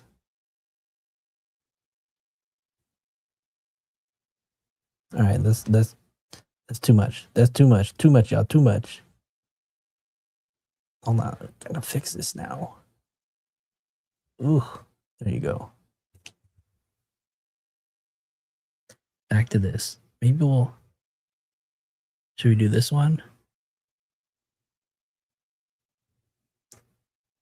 I'll do this one. Show and tell. Yeah, that's a huge balls of yarn. How do you start doing rugs? It's a good question. So everything starts with the frame. You have to have a frame for it, right? No, we're not going to talk about rugs. You guys want to talk about rugs? Y'all making me talk about myself, making me feel uncomfortable. Where do I get my yarn? I used to get my yarn at Joann's Fabric, but they went out of business. And they are no longer around. What's my choice of rug? It's a great question. Can't say my mom's in here. My mom's watching.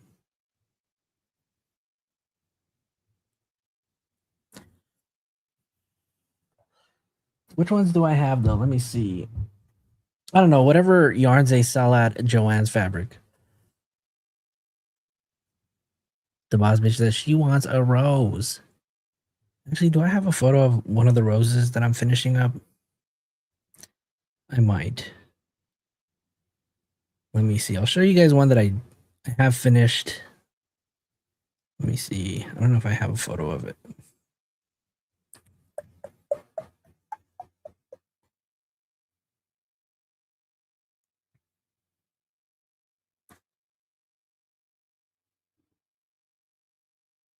Let me see.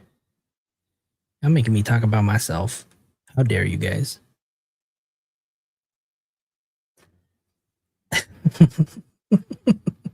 Rana, you nasty. You nasty. There you go. I finally found the right one. Aquarian, how's it going? Hold on, let me find a photo of the rose one that I just finished. Hold on. This is definitely going to be turned into a members only live. Yeah, it got me out of my comfort zone, y'all. Let me see.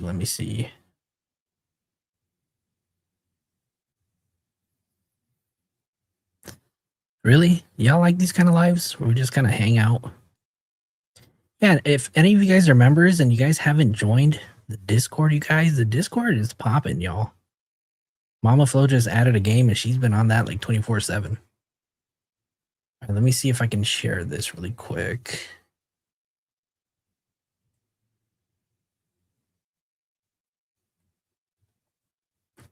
Hold on.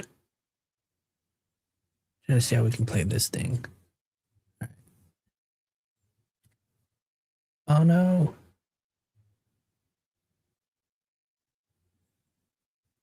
All right, got this one.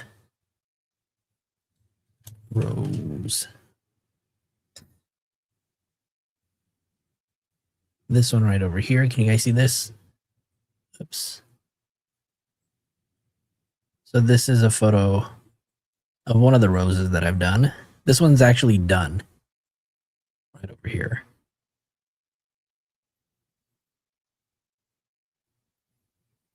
But yeah, who was asking about mugs earlier?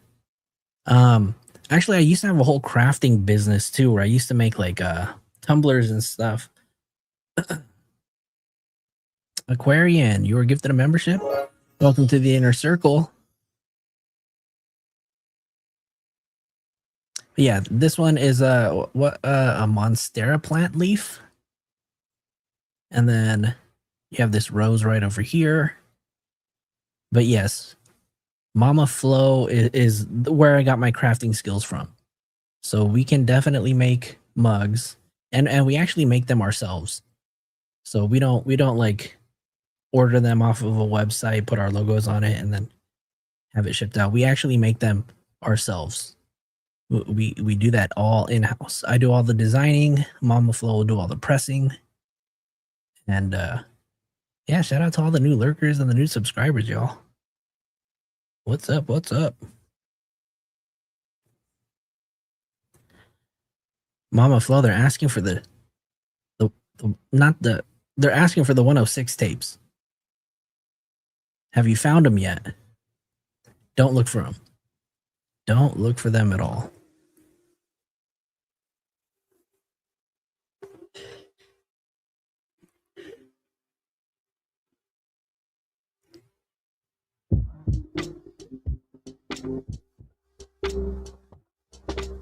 What are we talking about now, you guys? This is now no longer a Nancy Guthrie update. Abraham, you do that kind of stuff too?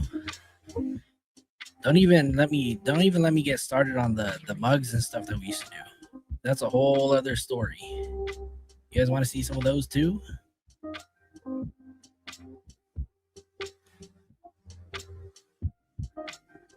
Hold on. I don't know if I'll be able to show them to you because I took them on my iPhone. But we'll see. Fine.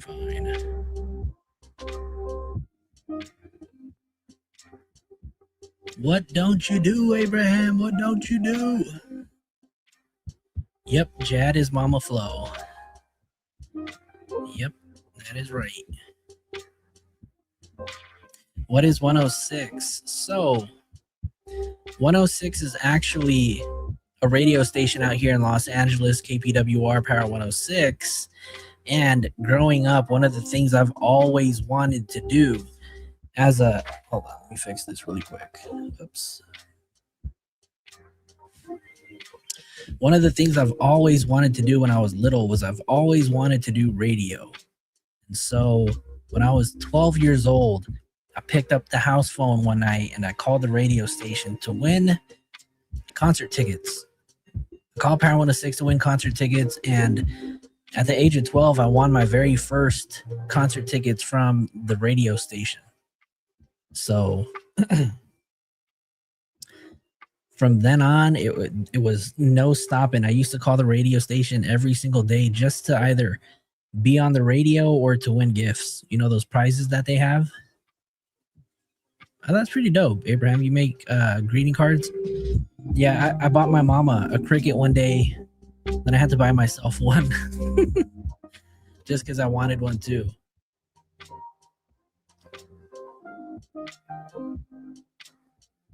DJ Henry and the Aquanet said, yo, damn, Hollywood. I know, right?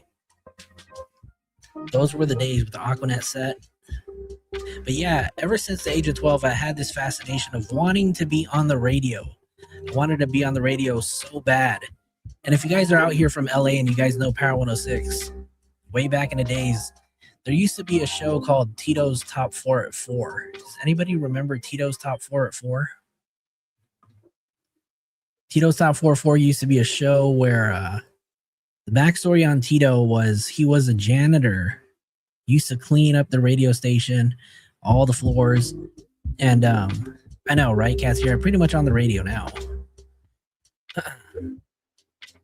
But Tito used to be a janitor, used to come in and clean the radio station. And then one day they decided to hire him and make him a radio personality. So he was a of Mexican descent, and he had a very strong, heavy Mexican accent, and I think that's what everybody loved about him. He was funny, he was quirky, he was just down to be himself on the radio. And yeah, he used to have this show where, you know, he'd pick the top 4 songs that were playing on the radio, and he'd give them a crazy name, and at the end of the show, you'd have to call in and you'd have to recite the 4 songs exactly how he did it. And so it was like super hilarious. And yeah, I don't know, I've always wanted to be on the radio. Had a fascination of being on the radio for so long, since the age of 12. I'll even tell you this. I used to win so much on the radio that the radio station had to put a rule in place, right? Because I would probably win maybe like once a week for a couple of years. But it got to the point where I was winning so often that they put a rule in place where you couldn't win. You can only win once every 30 days, or once a day, once a calendar day of the month, because I was winning too much. This is the channel you never use. Hey, well, welcome to Boss Bish. Dr. Drew, he was on what, K-Rock, right?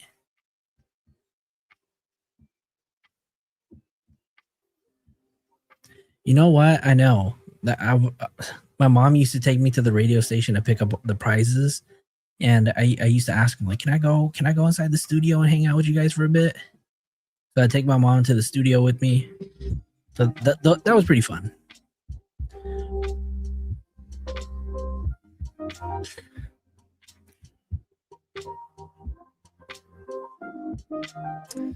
What are we going to talk about now, y'all? What are we going to talk about now? Let me find this really quick. Seattle. I know the Supersonics are coming back, huh?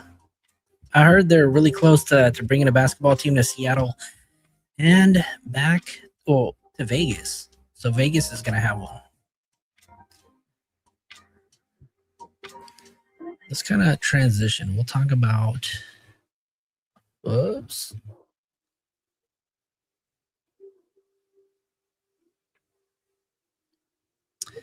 Let's switch over to everybody's favorite topics, y'all. I know, I love watching them too, but definitely don't have a lot of time. Rachel, what's going on? We have not talked about it, but we are going to talk about it, right? So let's go ahead and switch topics on over to our favorite topic. There's a few things to talk about, some few updates, right? So let me pull up this video really quick, because apparently in that 4th of July video that we've watched many times. Hey, Laura Butler, you're from the Seattle area? What's up, Seattle in the house? The 206, right? 206. But we have Sakura. So this is on the 4th of July video that we've seen, you know, where she's eating tacos in the bathroom. And apparently it says here, they mentioned spiders and a car. What do you hear? This is what I heard. David discussing the car. So it says here, so as you can see, this was on Sakura's 4th of July stream at 1:43. I swore I heard them mentioning spiders and cars, and one thing about a lot of spiders is that they tend to gravitate towards dead bodies because of all the flies. I don't know how that looked. I don't know that and looked it up. Oh, can't even talk. And yet another coincidence. So this will end up playing out really quick. Let's listen to this video, you guys. Tell me what you guys hear. So apparently they have captions here for you guys to follow along, but I want to know what you guys hear.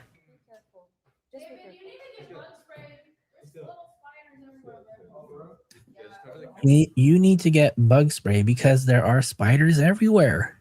Be careful. Just be careful. You need to get bug spray. There's little spiders everywhere, bro. Yeah, just cover the camera. Yeah, come on. Okay, one sec, chat. We're just leaving. We're just gonna cover the cam.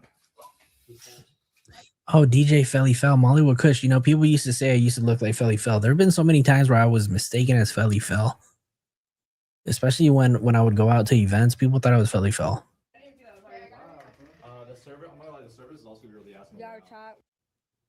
Let's play that again, you guys. Do you guys hear that? Be careful. Just be careful. You need to get bug sprayed. There's little spiders everywhere, bro. Yeah, just cover the camera. Yeah, can you? Okay, one sec, chat. We're just leaving. We're just gonna cover the cam. The server, I'm not gonna lie, the server is also really asking. Yeah, chat. What'd you guys hear? Sus? Cassier says it's sus. You guys think that they're talking about the car? What else happened? What else happened? You know what was crazy too is that we were just kind of digging around, just browsing the internet, and we realized too that the brother of David, Caleb Burke, is no longer following his own brother on Instagram. So as you guys can see here, Caleb is no longer following David. Caleb is David's brother, for those of you who don't know. Do you think the family now knows something that we don't and are cutting all ties with him? This is so weird and honestly not something I expected would ever happen from his brother of all people. Apparently some of the people they think that he had to testify and thought it wasn't worth the legal battle because the LAPD could lock down his testimony to form their timeline. But I think if he folded that easy while his parents tried to fight the summoning order tooth and nail, it honestly raises some questions for me at least. If he knew for sure that David is innocent, wouldn't he fight it too to try to protect his brother who's a star and gives them a really easy life? The fact that he did testify, if he did, because we're speaking hypotheticals here, tell me that he has some knowledge. He knows David is involved in one way or another, is what I believe. Do you guys think this is a nothing burger? I know, and then I rock flirting back with a Nightbot. That's cool. That's cool. How does that family let David live with them? Well, that's a topic of debate, right? Where is David now? Is David even here with his family, or is David back in Texas, or is he home?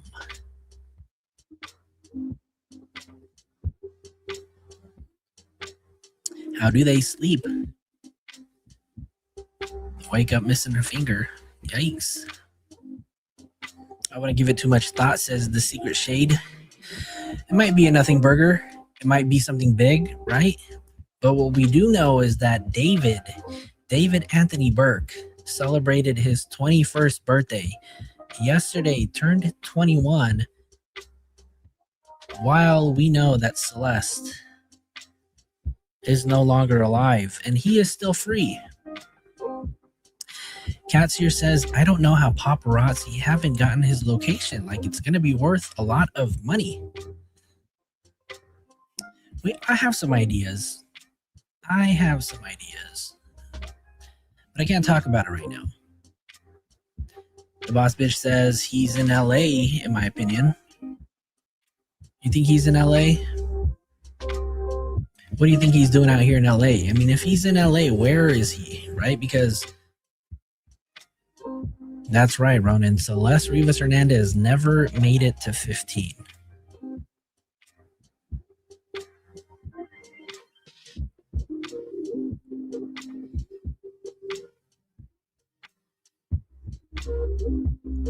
Damn, I can't send any of those. They still hope that he can go back and make money unless they think he can escape prison. Then they give up on him, but still should have a lot of money. So I think his family is still supporting him.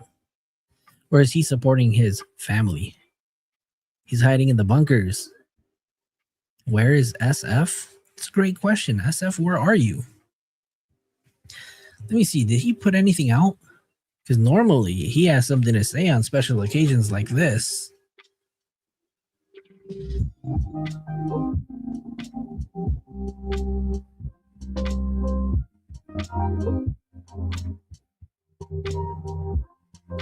Hold on, I just seen a photo.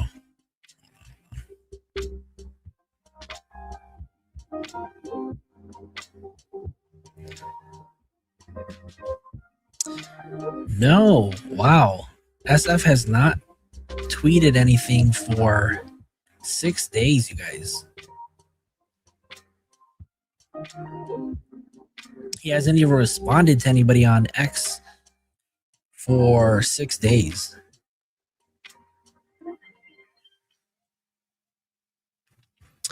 Drank the blood. You think you really did that, Molly? Drank the blood?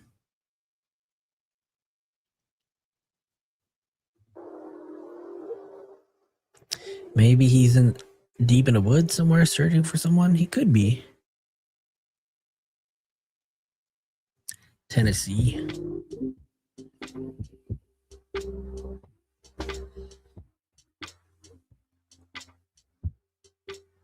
His buddies also pretended to not follow him anymore, and that one guy he made a song with distanced himself from him.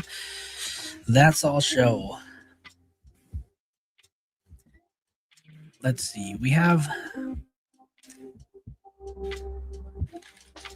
I think Asia is out in Brazil.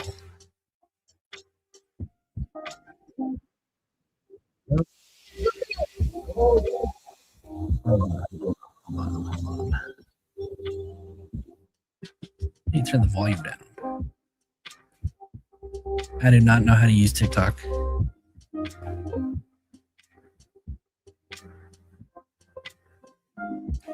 I think he did. I think he was in Arizona the last time I checked.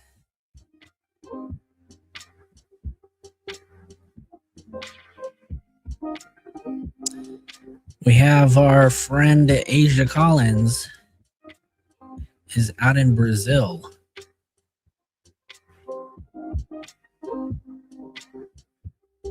No op in sight. I don't know what that means, but she says she got no op in sight. I just wanted a cute vid of my hotel room and instead almost broke my head open. All right, hit her head on the cherries.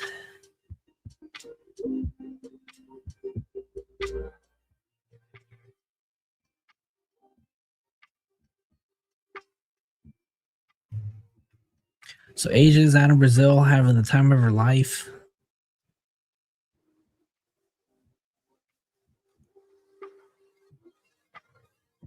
Chai.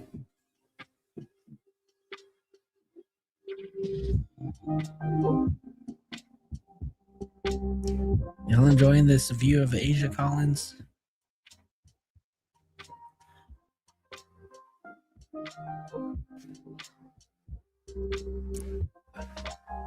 Yikes. She's getting ready.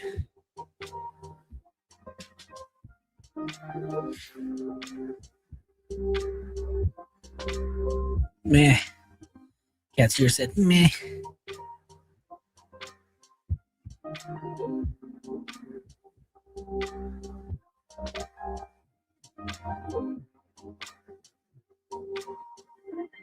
Somebody asked her where she got her skirt from, and she said it's a top that she got from Ross, I think.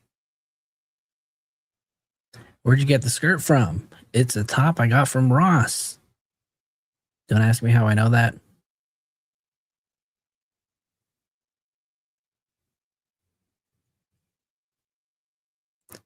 Rio de Janeiro shopping hall. Y'all still here? Y'all still with me? Type of one in the chat if you guys are still with me.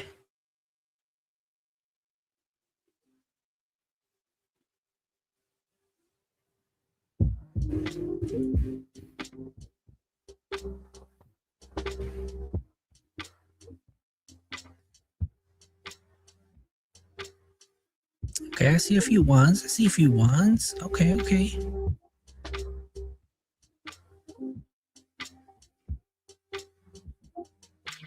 What is taking this case so long that we have to sit and wait for? Oh, this is so pretty.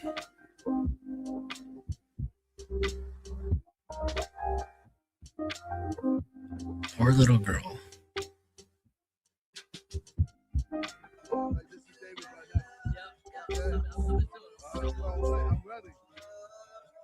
David's killing it. Oh no, David right now. Yeah, I'm coming to it. I'm ready. I mean, David's killing it. Oh no, I didn't mean to say it like. Yeah, sorry. You did that shit on purpose? No, it was terrible timing and just. No, I'm sorry, bro. Like this is David right now. Yeah, I'm coming to it. I'm ready. I mean, David's killing it. Oh no, I didn't mean to say it like. Yeah, sorry. You did that shit on purpose? No, it was terrible timing and just. No, I'm sorry, bro.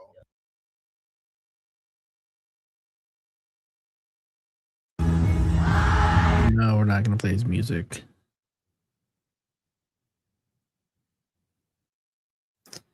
These are the all-known Celeste Rivas Hernandez voice clips. Let's go. I got a question. What's the question?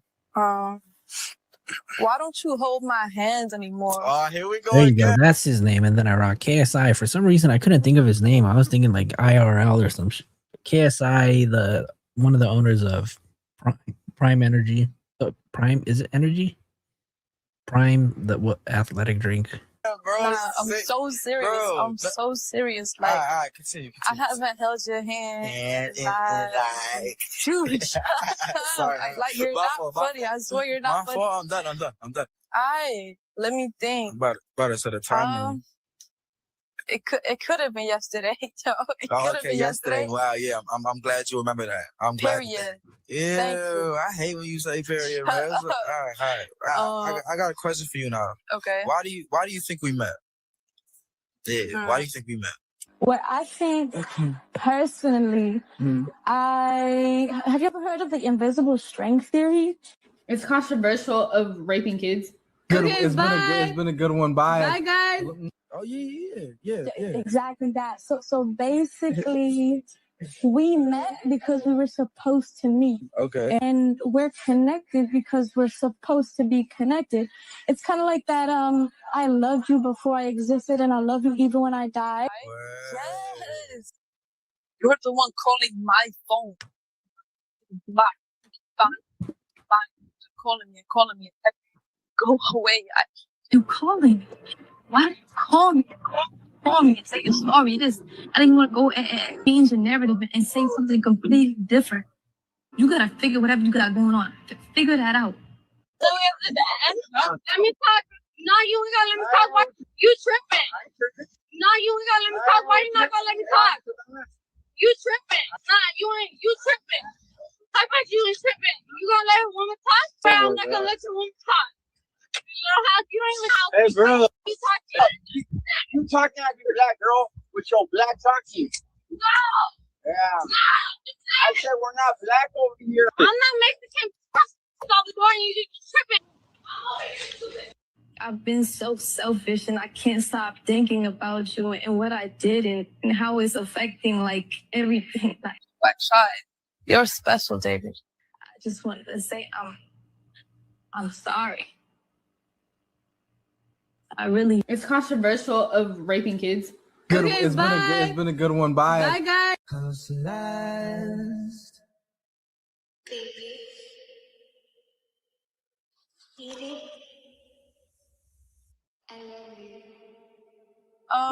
Okay. But yeah, like it's weird, it's strange, it's unpredictable. Yeah.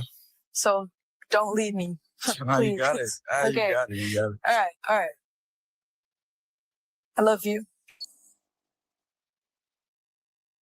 I love you.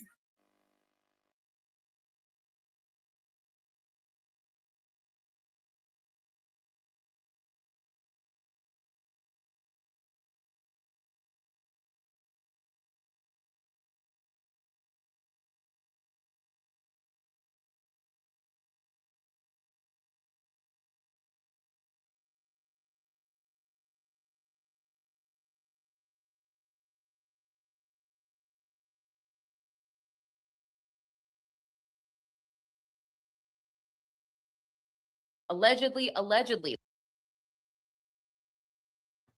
Just kidding. I was saying that all of those voices that you hear in that video, thank you guys. All those voices that you hear in that video, in my opinion, I believe are Celeste. So, I mean, I don't know. I could be wrong, but my thought is that it's Celeste, but only Allegedly. right. So I obviously I can't confirm, but that's 3 minutes of Celeste. How many of you guys think that all of those clips are actually her? Because I think they actually are her. There's been a lot of comparisons before, but she definitely sounds like that. Rona says, bet they are. Cat's here. I think they were her. My 605.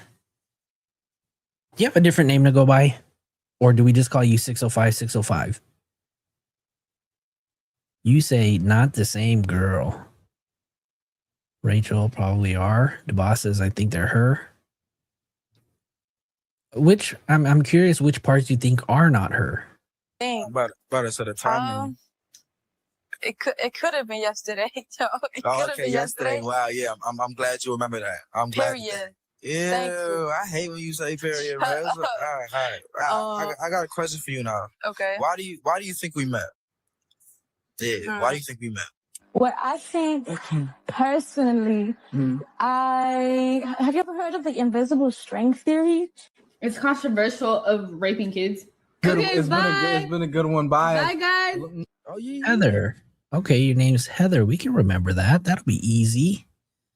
All right. We won't forget that. So we'll make sure. I know, right? That's exactly my question every time I see her name. Do you live by that freeway? Yeah. Exactly that. So basically, we met because we were supposed to meet. Okay. And we're connected because. And then also one thing that you guys have to keep in mind too is that, you know, whoever put this video together probably had to do some editing and add some effects or layers. So then that way they can normalize her voice, because they probably pulled those clips from songs that actually had like music behind them. We're supposed to be connected. It's kind of like that I loved you before I existed and I love you even when I die. Yes. You're the one calling my phone. Bye. Calling me. Go away. You calling me?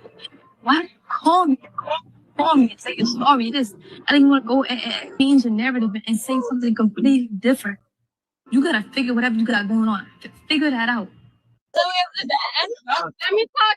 No, you ain't gonna let me talk. Why you tripping? No, you ain't gonna let me talk. Why you not gonna let me talk? You tripping? Nah, you tripping. How about you ain't tripping? You gonna let a woman talk? I'm not gonna let your woman talk. You ain't let how Hey, bro. you talk to you. You talking like a black girl with your black talking. No. Yeah. I said we're not black over here. I'm not Mexican. Stop the door and you just tripping. I've been so selfish and I can't stop thinking about you and what I did and how it's affecting like everything. Like, What child? You're special, David. I just wanted to say I'm sorry. It's controversial of raping kids. It's been a good one. Bye. Bye, guys.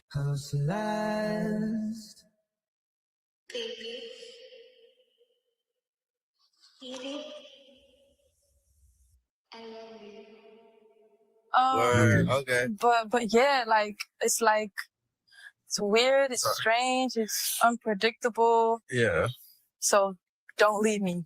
Oh, you got it. Okay. You got it. That's crazy right there, where she says, "Don't leave me," and he says, "You got it. You got it."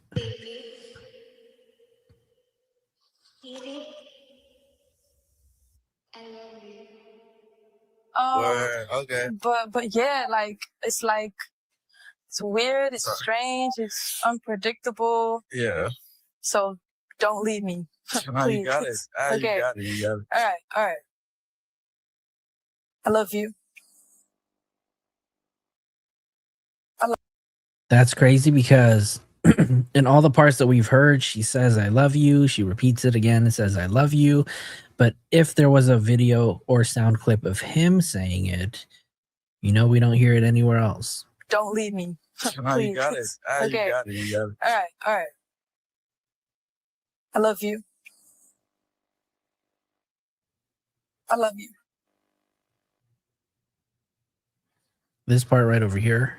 Let me see. Where is it at? Special, David. What shot? You're special, David. That one for sure definitely sounds like it. Yeah, it's crazy, right? Because he doesn't say it back, or at least publicly he doesn't, right? Yep. That's the part. But I wonder if there's an actual clip where he actually says it back. I just wanted to say I'm sorry. So this was in a song by David called You Left Me First. Song was released April 25th, 2025. It's controversial of raping kids.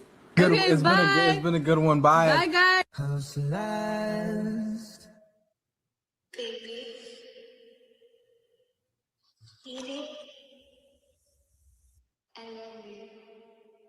Word. Okay. But yeah, like it's weird, it's strange, it's unpredictable. Yeah. So don't leave me. No, you got it. Okay. You got it. You got it. All right. No idea who the actual girl is that's playing the role in the music video. I don't know. Maybe somebody can screenshot that and do a reverse lookup.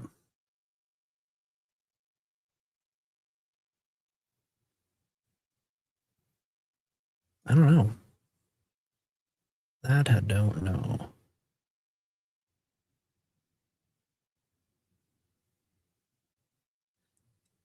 Facebook pic. Oh wait, hold on. This is that's a marker. Whatever that is. Let's see. Is there anything else? Like this is David right now. Yeah. I'm coming to it. Daily reminder for David in case his birthday made him feel special. Boo, you're a fucking loser. And so are the people who are still your fans. That's funny.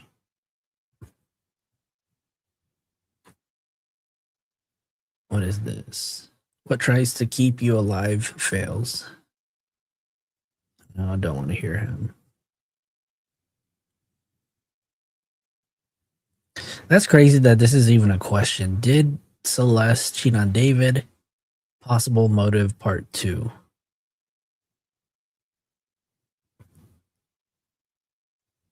Secret Shade says, I feel like he claimed her more in the beginning, but then the more known he got, he started to distance himself, probably really started to realize that he can never separate. She could destroy his reputation. Yeah, I think that's probably what was happening, right? Her being the little firecracker that she was definitely not feeling it. And probably threatened him a few times. I do think that's possible. I definitely think that's possible. Oh, Heather's out there in Miami Beach. Must be nice. How's the weather out there in Miami? How is the weather out of Miami?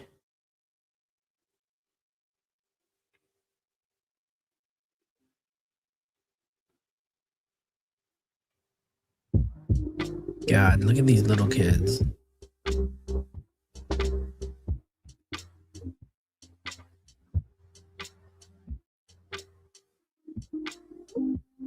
And he posted this video.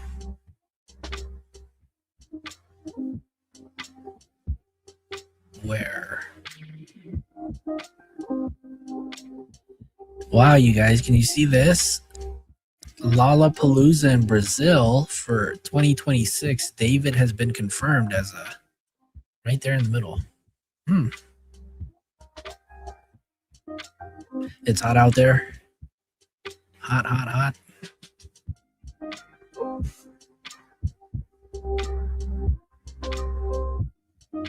That's crazy. You guys going to Lollapalooza in Brazil? Yusuke, Yukimatsu, David, Too Hollis. That is crazy. He's when is Lollapalooza in Brazil? Oh, Lollapalooza would have already taken place, right? March 20. March 20th, 21st, and 22nd. I'm curious if there's any video of that then. Hold on. Let me see.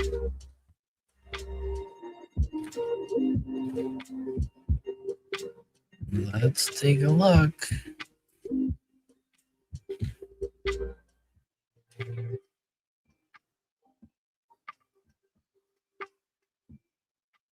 I wish I understood. I understand Portuguese. Tyler, the Creator, was there.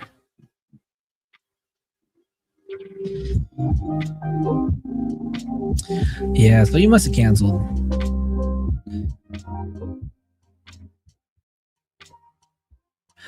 Oh shit. That's crazy. You know what?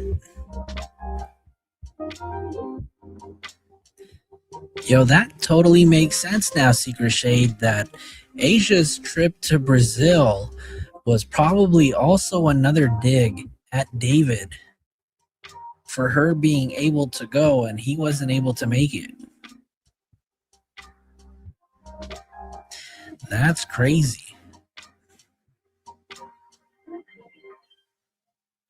Is Asia with him? Good question. I don't know. I know now that Asia now has a boyfriend, if I'm not mistaken.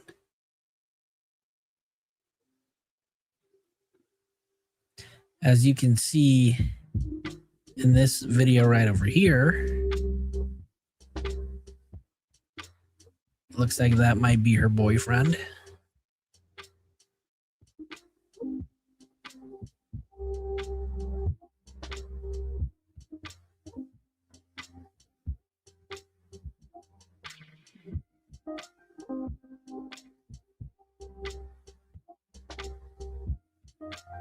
Looks like her boyfriend.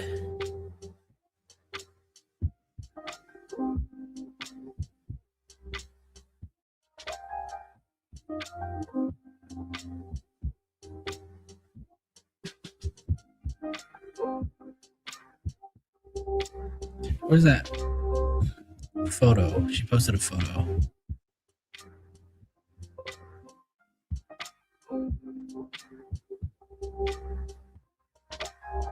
There goes that leopard jacket.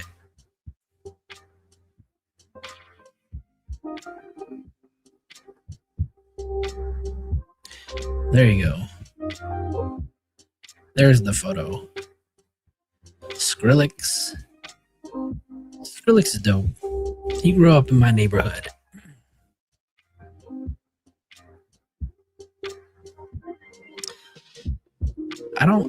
You know what, Mollywood? I don't know if he's restricted though. I feel like he can still leave whenever he wants. Maybe he's been advised though, but still, I feel like his. I don't know. I know. Me too, Cindy. Me too. Me too. I think we're gonna call it right here, you guys. But that's some good food for thought, you guys. Lollapalooza took place in Brazil, March 20, 21st, 22nd. And here we have Asia. I don't know if she's currently there, but Asia took a trip to Brazil. So was this another dig at David? Knowing that she can freely go and he can't? Oh, the merch drop, the merch drop, the merch drop. Fine. Let's talk about the merch drop. Oh, I thought this was funny. Hold on. Let me share this. This was funny. I seen this on Reddit today. There's a girl. They asked this other girl if it's her birthday. Y'all just gotta listen to this.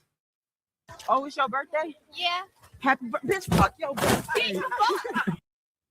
Oh, it's your birthday? Yeah. Happy birthday. Bitch, fuck your birthday. I wonder if that happened to David. Oh, it's your birthday? Yeah. Happy birthday. Bitch, fuck your birthday. Damn. Just really going in on her balloons. All right, let's see. Let's see if we can find it. What is this? Missing 14-year-old girl is found dead and police believe there is no threat to the public. Damn. Anybody know what thread it was in? Hold on, I think I know where to find it. I think it's in the Discord.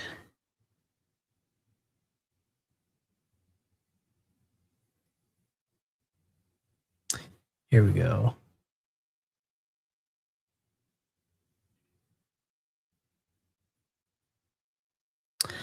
So in case any of you guys have been wondering, David is now having a merch drop, and it takes place in about 17 days, you guys. As you guys can see here, David has a website called david-shop.fourthwall.com, and he's got a drop taking place in 17 days. He's got a Discord. I don't know if that's still up. Explore the David Closet. He's got a David shirt. On the back says backstage. Sweater that also says the same thing. Withered poster.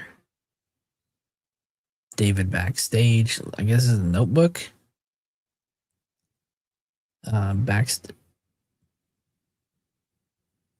But I know the Discord is open, but is it, what is it? It's David backstage. What does it say? Support the server. Oh, David backstage.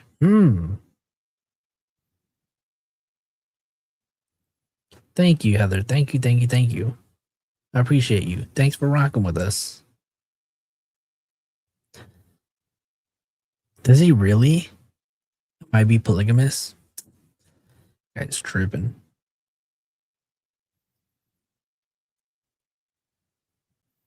I don't know if he's ever done it. I don't think he has. I don't think so. But yeah, oh, I guess he's got different colored shirts. Blue, red.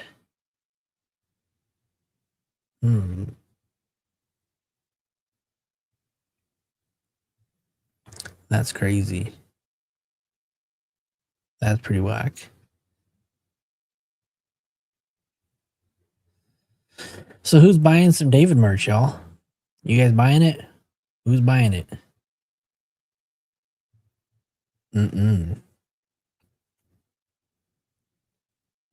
That's crazy.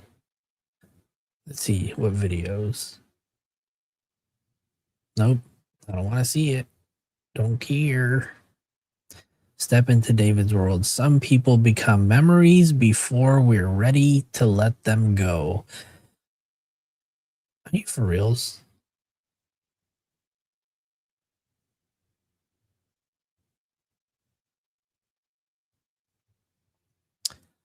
Yikes. $15 a month. Well, if anybody wants to support him, y'all can go figure this out. When does this drop? This drops in 17 days, 8 hours, 25 minutes, and 12 seconds. So you guys got time if anybody wants to go support him. But if you guys are going to go support him, please make sure you unfollow me.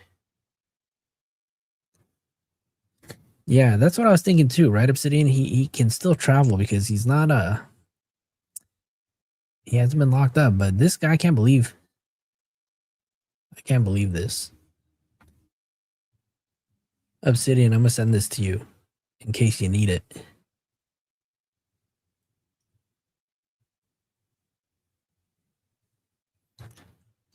All right, Obsidian, I sent it to you on the Discord.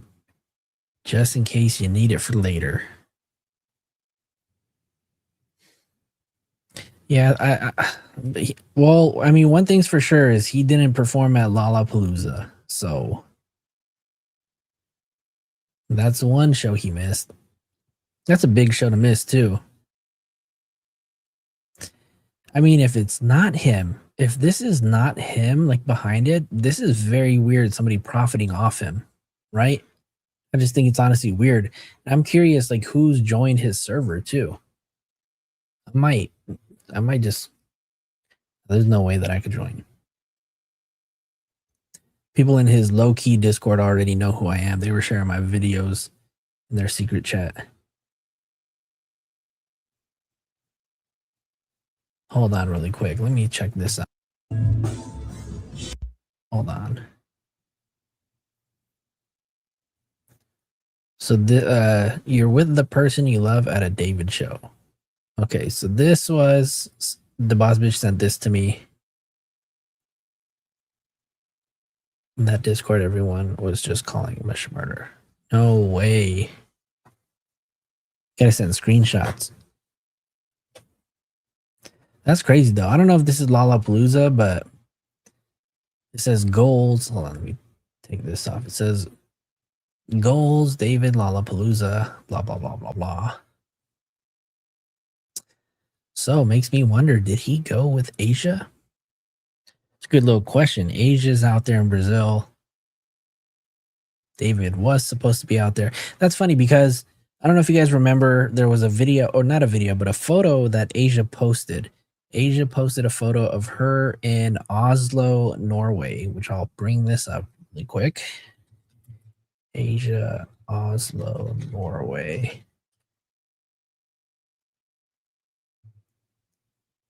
I don't know if you guys remember this photo right over here, right? But this one was a photo that Asia posted as she was in Oslo, Norway.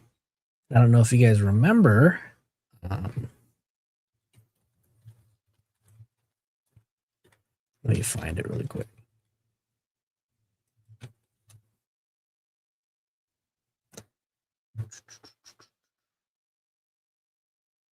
Let me see if this will fit.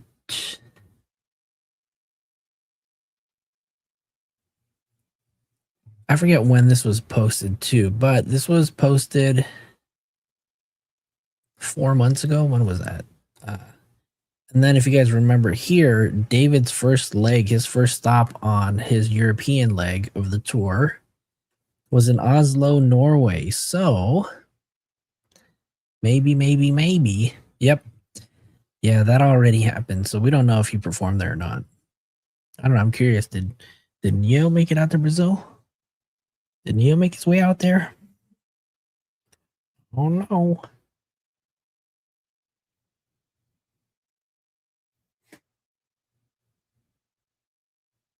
I gotta check that out. I definitely gotta check that out.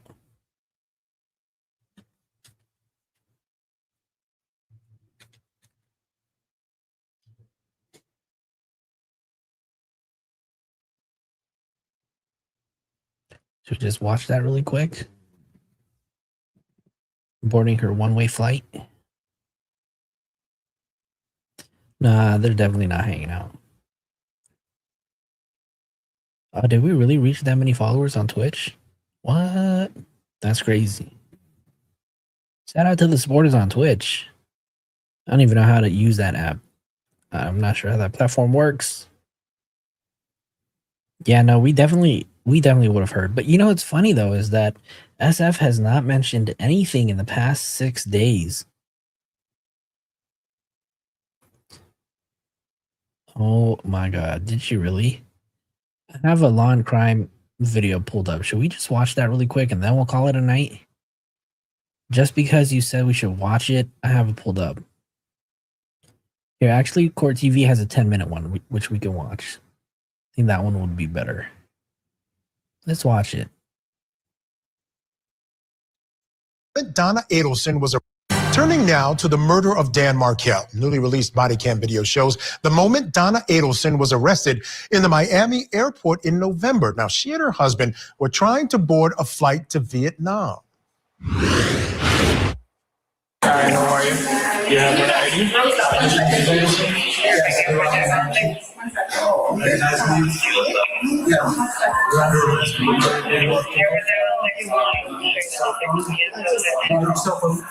don't want to give it to you. Why do I have to? Why do I have to? This is evidence. She's under arrest.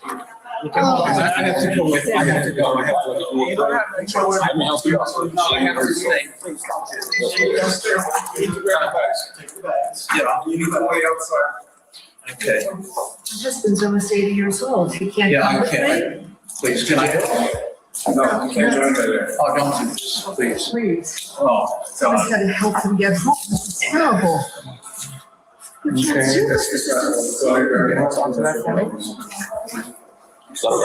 So, quick recap. Donna Adlesen, 76-year-old matriarch of prominent South Florida family, was convicted in September 2025 for her role in the 2014 murder for hire of her former son-in-law, FSU law professor Dan Markle.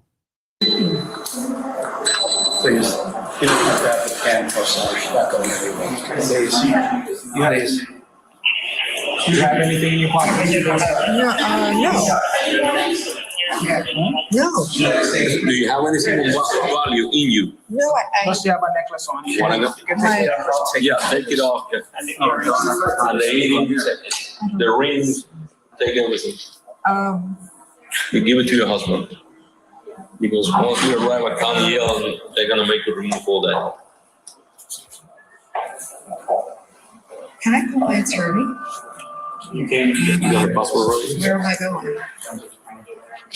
Just open your finger. Where am I going? You're going to the Dade County. Dade County, yeah. No, this is right here, the one on 25. One second, please. Please. Okay. Do you have any other rings on? That Drewski video, though, took me out. You guys see that video? Drewski is a fool. He's crazy. I'm sorry, remove your earrings. So you don't have them. 1 minute. You take it right to this. Yeah, we'll go back out and use it. You're making a mistake. Okay, so No you mistake. It's two mistakes. and try to take the rings. Can you get this off? Can you take it off, please, Donna? I don't want to hurt her. Please. Just a minute. It's getting. Listen to me. Yeah. I'll call. Get an Uber. Go home. I will. Take I will. it easy. I will. All right. Yes. Sure. If there's anything else in her person that she wants. Oh, well, it's coming, sweetheart. It's coming. Just a All right. second. Do you have her driver's license? I'm sorry? Her driver's. It's in my. To go into the Ritz, ma'am. Yeah. It's in my purse. Yeah.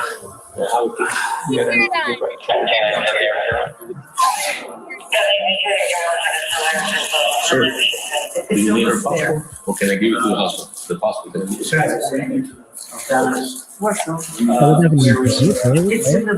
It's in the blue and white. I'm gonna get her driver's license. And the license, the address on your license is correct? Yes. She needs all her. Once she goes to jail, They're all in here though. yes, they work. If I take them here, what will happen is when you go there, they toss them out. So when you go to there, you meet the nurse and the doctor, and then they'll work in conjunction with the hospital to get you whatever you need. Yeah, but I don't have a list with me. I know what they're doing. Yes. I have a.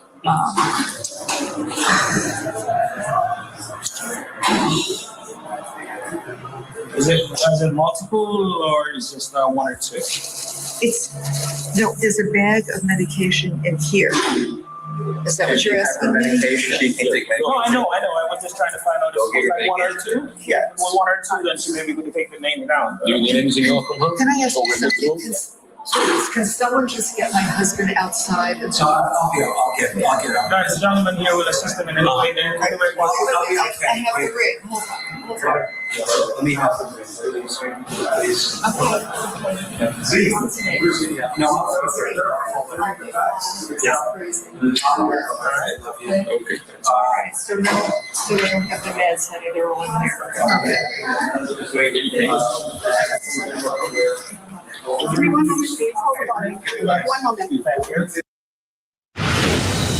Wow, Adlesen was taken into custody only a week after her son Charlie was convicted of hiring hitmen to kill his former brother-in-law, Dan Markle.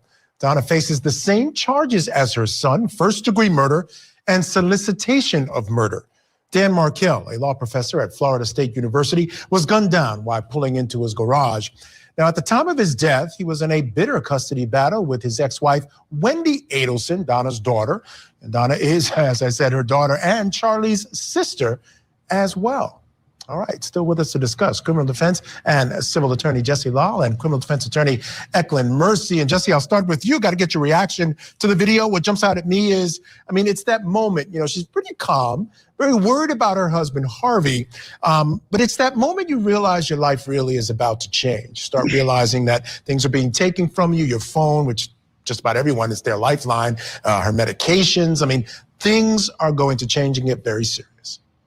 I've spoken to clients who've been arrested, and there are many descriptions. You feel like your life is wiped out. You feel like you're floating aimlessly. You feel like you have no control over anything. Everything that you ever assumed in your life that you had control, that you can predict, that you have access to, is all wiped out. It's gone from you. And suddenly someone has got you in handcuffs and is carting you away. It's like literally going to take you from one planet and put you in another. And it's a very, very unsettling event for any individual. And for Donna Adlesen, in that particular situation, with the wealth and privilege that she's accustomed to, and now suddenly being put in a completely different position that she's never been in, that it must be extremely uncomfortable for her. Yeah, you can tell there's a discomfort, but I also think, Eklund, there was a sense of inevitability with her. Yeah. She certainly didn't seem to be panicking. She seemed to be very worried about Harvey. As I said, she had to know it was coming. The whole point she was at the airport was she was trying to get away from this happening. And the only reason that the cops were at the airport was because she was having jail phone conversations that obviously the authorities were listening to, talking about possibly running away. Yeah, I think she really overestimated her wealth.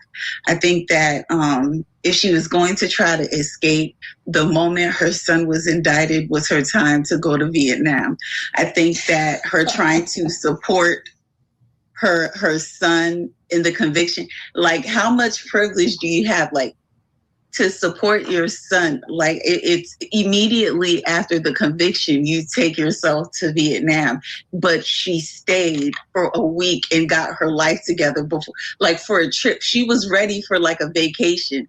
I think that she overestimated her wealth. I think she underestimated the prosecution, meaning that she thought because of how long it took to indict that she wouldn't get caught, and she did.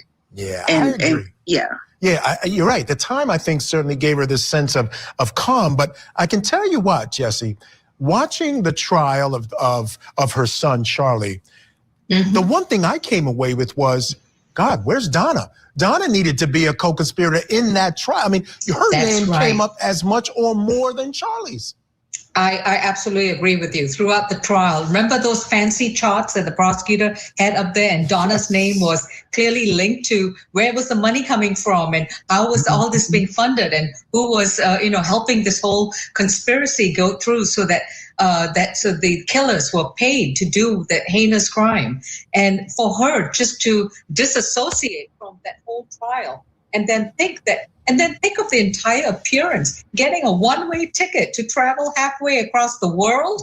I mean, talk about trying to run away from the inevitable. This was clearly very bad judgment on the matriarch of the Adlesen family. Yeah, exactly. And a one-way ticket to a place that necessarily doesn't have an extradition treaty with the U.S. Surprise, surprise.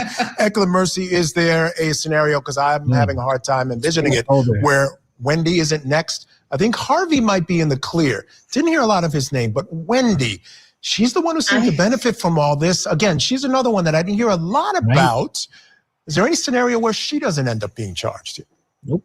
My theory is that the prosecution is going about it by income. I really do. Oh, wow. I think that they're going by income, and I think that depending on who has more who has less will be next. And you can see basically, if we were to have a fair market value, gross income on all those pictures on those charts, we will see how they were prosecuted. And I don't think the rest will be different. Wow. All right, you guys. So before I go, you guys asked to see one last video, and this video here has sparked outrage amongst certain community. So here I'm going to let you guys see this entire video, and you guys can share your thoughts down in the chat. So this is a video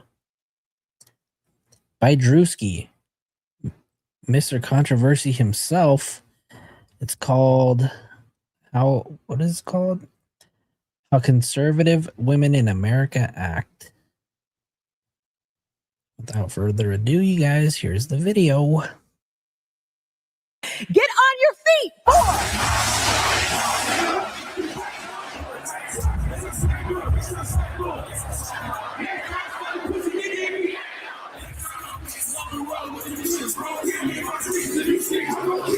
War is raging in Iran. We're praying for all the soldiers and troops. That's great that you're praying, but How about all the kids that died when the USA hit the towers? It broke my heart. That is the.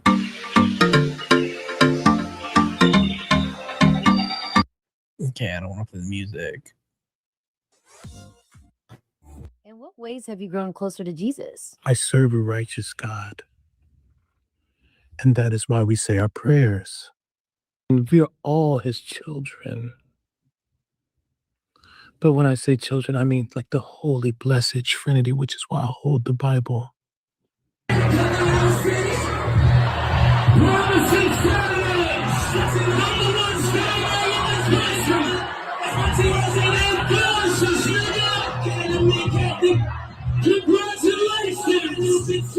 Sweet cream foam chai ice matcha. And Bella will have all organic pop cup. organic. Yes, everything organic.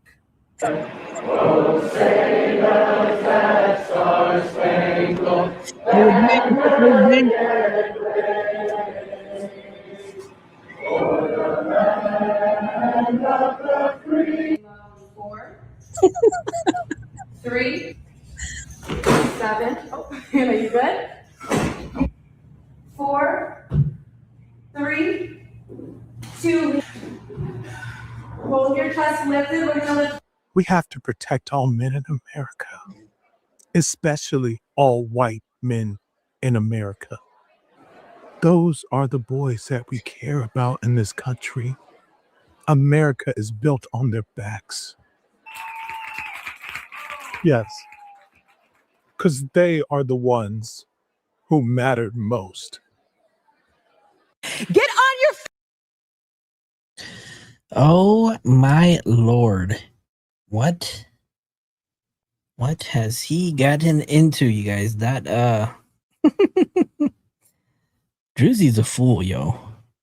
Not gonna lie, but that shit made me laugh. That shit was funny. All right, y'all. That's gonna be it for me tonight. That's 2 hours and 37 minutes that we all spent together. So I want to thank you guys for hanging out tonight. Thank you to everybody who supported the channel. My lord. I think this is a show sponsored by The Boss Bish. Ronan, The Boss Bish. Teresa became a member. Boss Bish. Crazy. Dropping honey buns tonight. $100 donation. Dear Lord, The Boss Bitch.